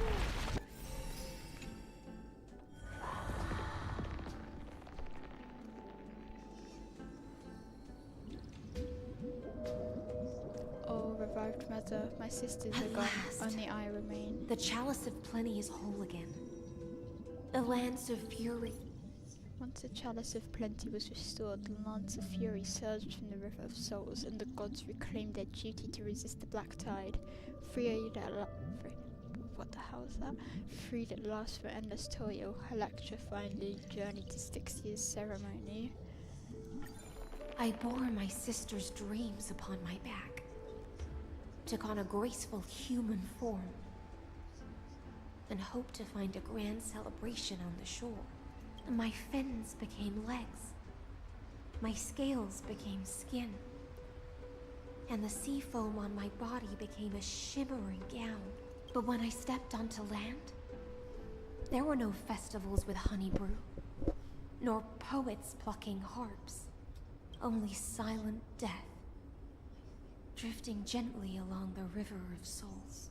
When she fulfilled her wish, she only found Styxia to have already repeated the mistakes of Electra came to show you only decimated her, and no honey brew spilled in celebration in Styxia, only the silent flow of the River of Souls. I am a sea siren, a vessel born to contain the tides. Now that my task is done, to dodge Electra's questions, Ragusa drowned in drunken stupor, insisting a grand feast she yearned for would await somewhere ashore. And so the sea siren wandered aimlessly like a dithering fish. the feast she spoke of. Where is it? The second song. Lonely Blade, I shall grant you On everything the you dusky seek. battlefield, I saw a fire.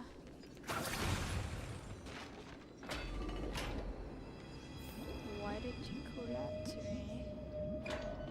After wandering the surface for ages, the lost sea siren met her future conspirator. You quelled the wars alone and forced strife into retreat. This swordfish that commands thousands of legions, whom does she serve? It's Richard. This was the moment they met. Yes, Ceridra, long before she became the Imperator, was already burning with ambition. Sovereign who follows prophecy. I am no one's sword. I am just a wandering fish, seeking clarity through bloodshed. Then how about letting the sword dance for me? And letting the violin sing in my name? Tell me, what is it you seek? All I want is a feast where I might belong. Such a demand is trivial with the Sovereign's authority. I'll grant you a banquet worthy of conquest and comrades to toast beside you. But night, You must offer me your heart. My heart? Yes, a loyal heart that will generate no betrayal. You were deceived by gods and drowned in the ocean's darkness. But now, I will lead you forward. My light. And be your light. So be it. Noble monarch. The law you proclaim shall govern my every breath. So be it. Noble monarch. I am simply becoming someone else's vessel once again. And accepting a duty given to me.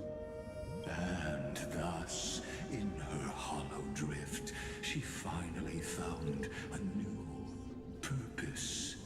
Like sunlight piercing the deepest trench. Could you sing a song for the sun sitting on the mountain? By sun, do you mean Rana, or do you mean like Hythlin's finding who she is? Sun. It's probably that. The monarch brought me to a whole new world. The fiery brightness of her crown melted away my confusion. Noble monarch, I've cleansed the foulness from the road as you commanded. My blade, you've helped me ascend and take the crown. Ask, and you shall have your reward. Do they know each What other's I names? desire is the same as before. A feast. Your promise. Look, I've prepared you a grand banquet. The finest honey brew and tributes await. Fish are drawn to light by nature. Feast. For the deep sea knows only gloom. Now I found a flame. It's not a lie. It may scald and burn, but it's the only light. Come, let us join the feast. Perhaps the path forward lies hidden among the revelry.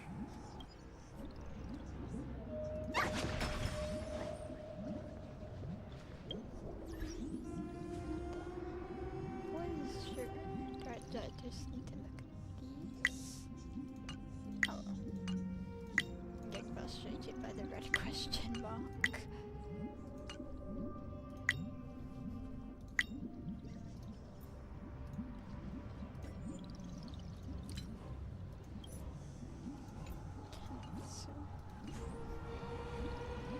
There, now it's better. Have you heard that the Imperator's about to begin a new campaign? Her glory will no longer be bound by the borders of Enforius. Twinkle, twinkle, little star.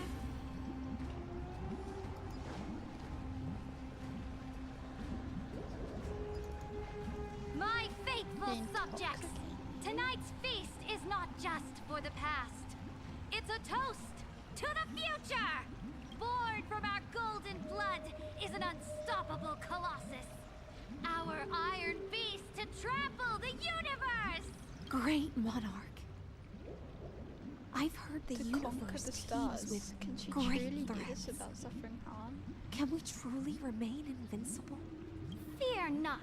Before the troops of the destruction, such rabble is no more than cosmic dust. Surely there's a planet draped in oceans out there in the stars. Once I claim it, it shall be yours to rule. And to the rest, your triumphs will not go unrewarded. I promise you a new age, free of fear. Now, raise your cups to our conquest among the Sea of Stars! Sea of Stars! Sea of Stars! Conquest among the Sea of Stars. What a grand vision. Yet, to the Siren Knight, only feasts still stir her heart. Come now, join me. Witness the end of this futile dream. Where's the way out of this illusion? Come quick! Let's celebrate together!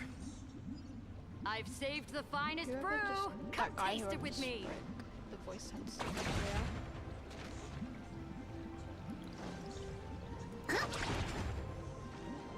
Hey, another chest.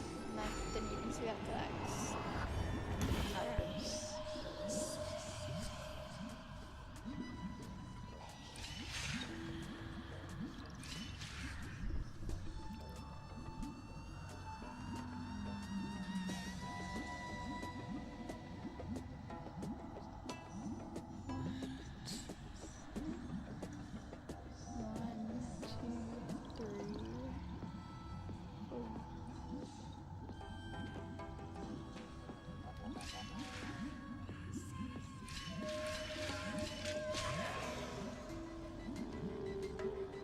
How am I gonna get back up there?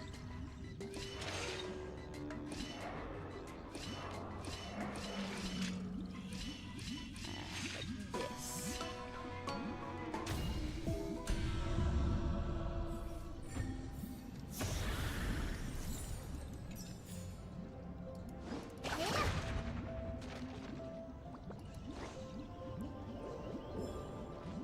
Noble knight, you are truly a blazing spark. It is my honor to share this banquet with you. The lords paid homage to Helectra, who raised her cup in return and drank together. As the war flames sparked by golden blood licks at Dux Gladiorium's fins, they ignited not just pain, but a desire that burned past all limits. Look! The monarch herself has taken her seat! Hear that? The court sings her I love praises. this journey that brings the feast. Come! I love Join the us people and on the praise her journey. glory. I love the monarch chosen by the people.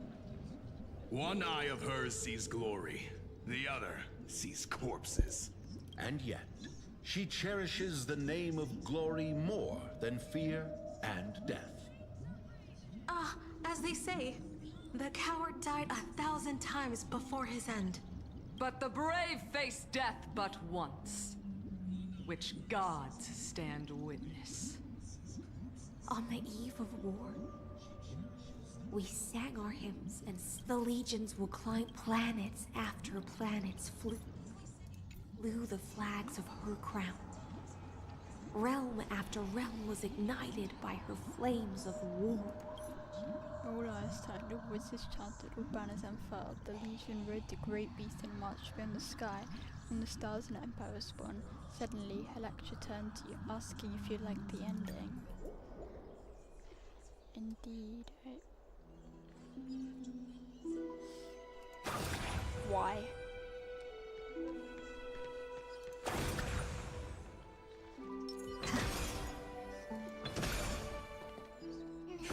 Deja vu. I can't even picture his brand yet.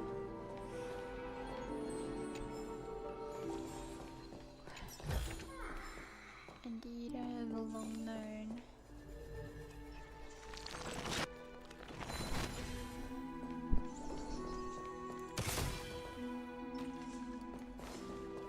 I refuse to kill them. What was that about refusing to kill them? We've entered the storm. To guard and defend, crush them! Tomorrow! Lend me your strength! Future could come!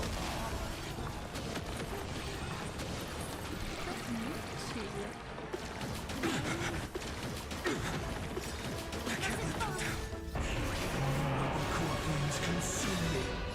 Hail the new dawn!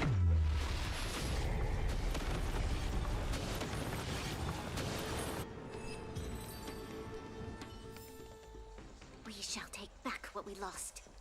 I don't want to kill them. God, and now I need to heal. Wait, do I already have heals?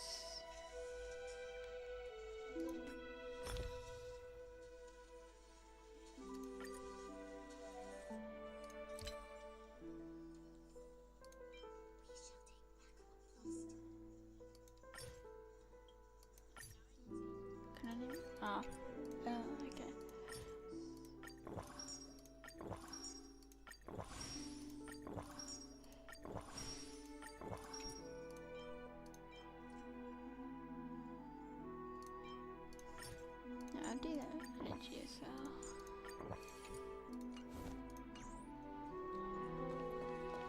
that this is another one of Fate's grand lie. I guess I must have missed a message somewhere. The Imperator is dead! My Imperator The Imperator is dead! Chibi, The Imperator is dead! She's still standing.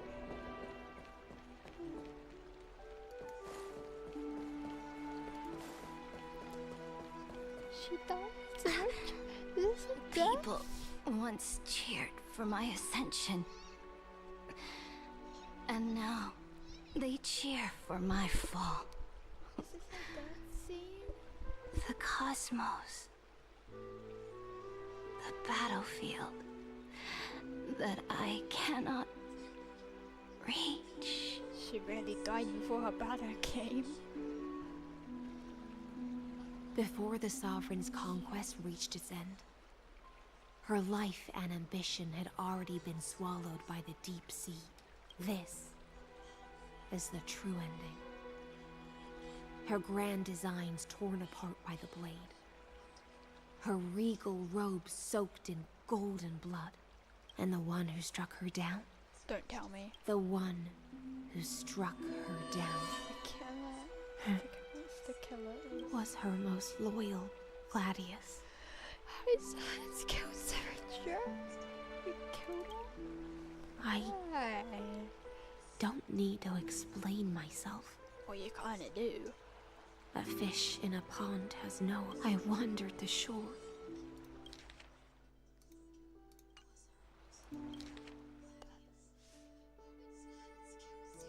Found a flicker of flame.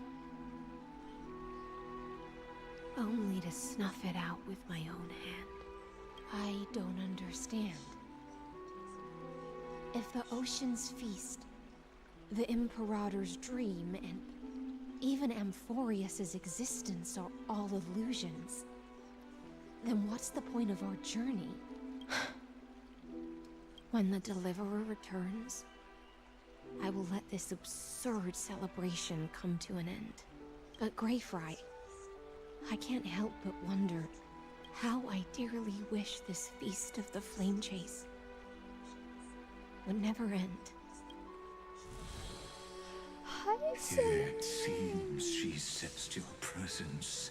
The Fantasia's foundation is starting to crack. Let's return to the prologue.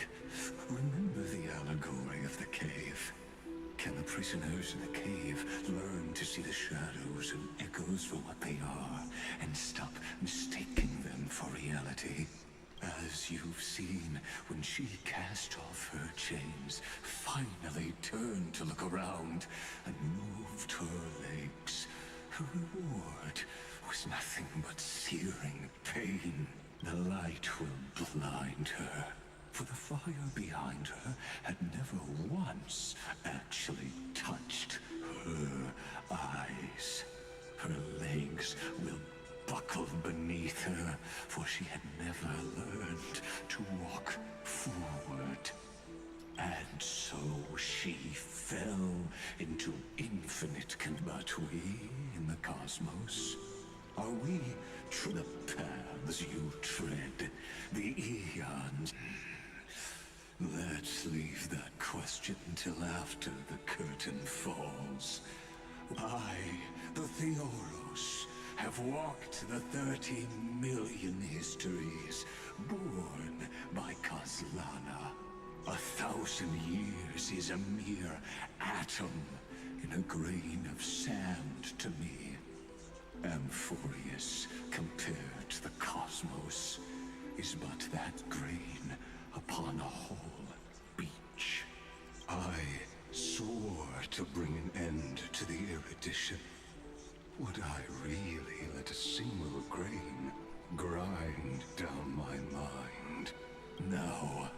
Please use the power of time to open the gate to the ocean's depths. Go, find the prison warden tormented by loyalty.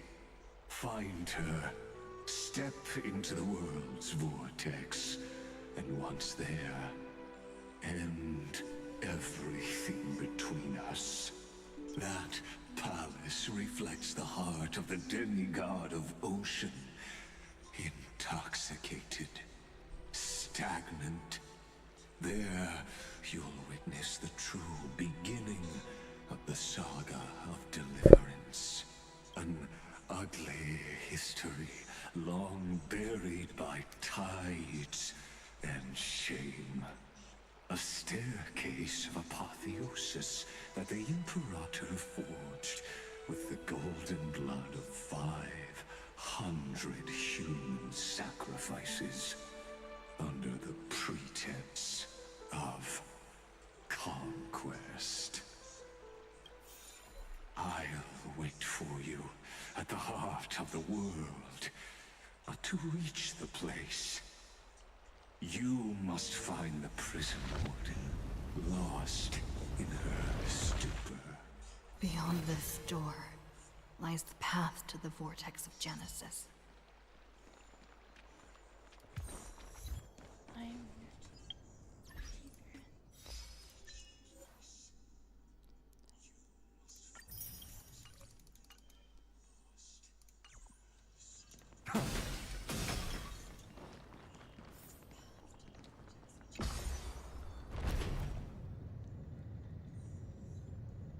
Now step away from this false banquet. And then onto that bloody stage. Am I gonna see fire at all during this batch? Like, will I?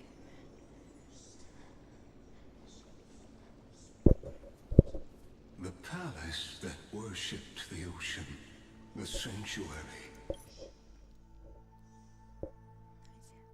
Iceland's exuberant song holds the passage of time's place imprisoning Lex's body waiting for your return. The twisted time and space reflect her. And so, the Imperator's crimes were veiled.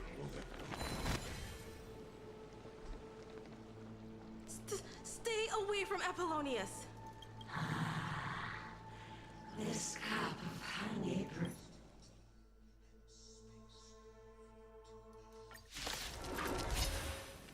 Sadly, all you see is a remnant of history. Interference is just another equally futile echo.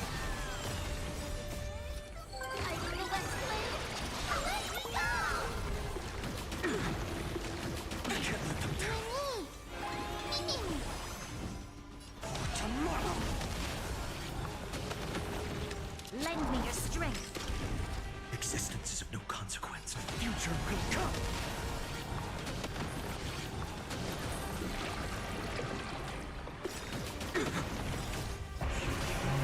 Corpulence consuming. Hail the new dawn.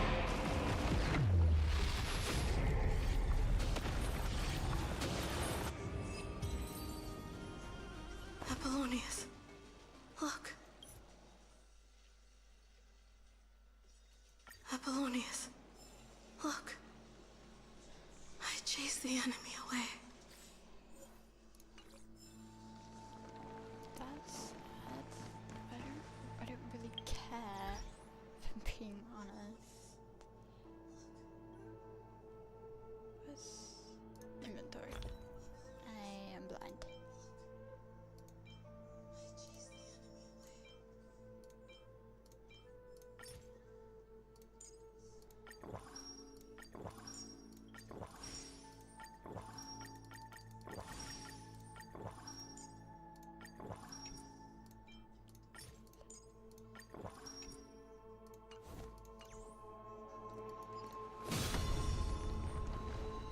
A painful past, yet hidden.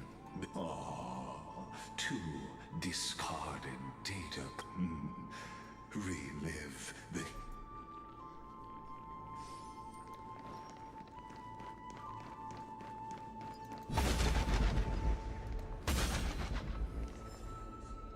My time is literally slow here.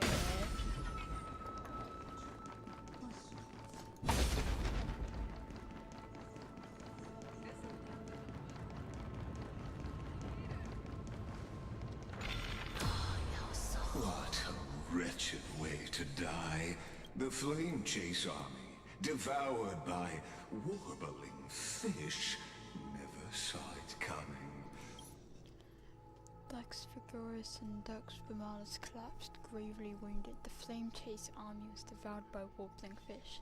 On the opposite shore stood the ruthless Imperator and her Knight Commander, their hands soaked in golden blood. Look, the cruel Imperator and her Knight raise the bridge and cross the river of fate. Imperator!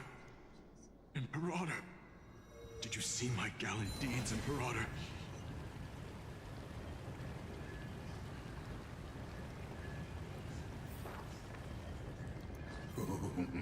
A sovereign and the sword at her side. Imperator, why did you... You're here, Dux Gladiorum. You ordered me to seal the sea route and handle threats from the rear. So why didn't you wait for me to return? Why send the Vanguard ahead and let them die in vain? Die in vain? No, you're wrong. Their golden blood won't be spilled for nothing. The other dukes have paved the road for me to become the god of law. The trial of law? You never spoke of this to anyone. What is... The one who wishes to bear law must purge this world of its curse, and offer the blood of the accursed as sacrifice. I pondered long on what Talantin meant by blood of the accursed. Then, I found the answer. You, I, and every Chrysos heir summoned by the prophecy are the accursed ones. Just like that arrogant Theoros said, our golden blood is the agent of destruction, the antithesis of the world's fate. Dux Frigoris, Dux Brumalis, Dux Helcalethist. Their fate was sealed at that moment. Dying on a glorious campaign was the final gift I could give them. You speak as if they didn't die because of your cold-blooded schemes. Was their loyalty meaningless to you? Losses are a constant on the Flame Chase journey, among which even life itself holds little value. The trial of law demanded the sacrifice of many Chrysos heirs. Iceland was spared due to her potential to become ocean. Saridra had already resolved to sacrifice everything, including herself, for the ambition to conquer the Sea of Stars. She forced Iceland to choose, submit to her rule or take her life. Now you've seen it. The brutal Imperator. Is Saridra still alive? I'm no storyteller. I just want you to witness the monster. Then no one is as bad as you. You've always had it. The blood of Saridra.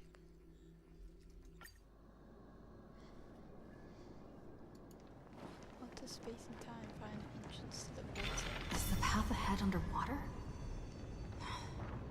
I need the Oryx orb to bring back the chrono vessel from the past. Shatter the vessel of time, and let this stagnant pool start to flow again.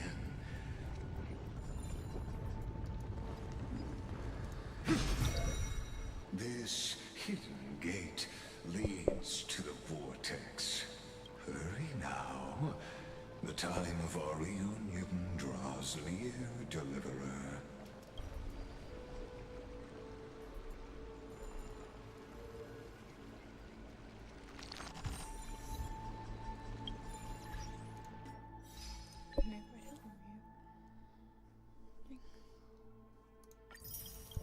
That's an achievement for being stupid.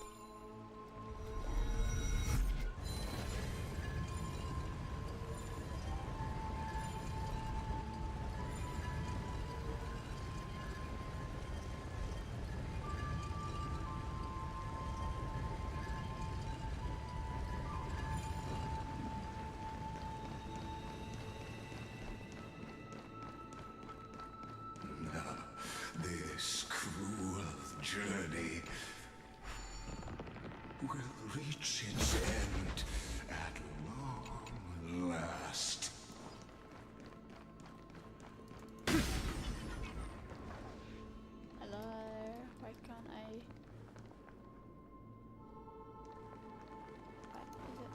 Is it time sensitive? That's just not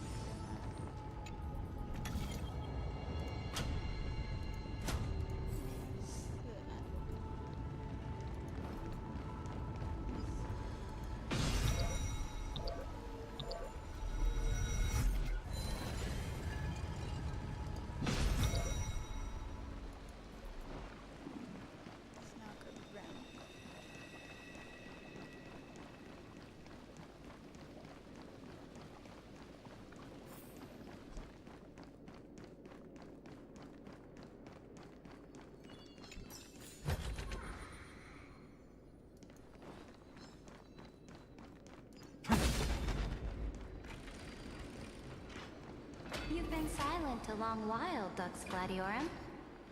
Starting to doubt your decision? Save your breath. The vortex of Fagusa lies just ahead.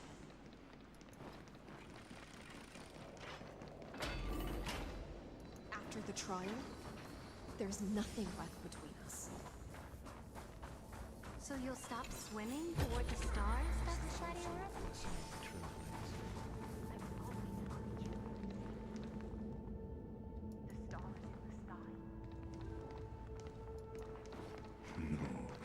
Look.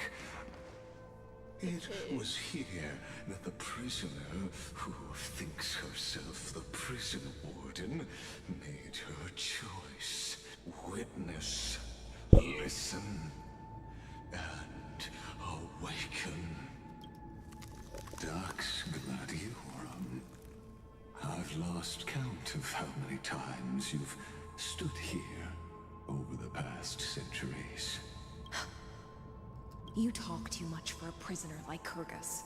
Two geniuses who defied law and all the Chrysos heirs who sacrificed themselves in this cycle, worked together to chip away my strength.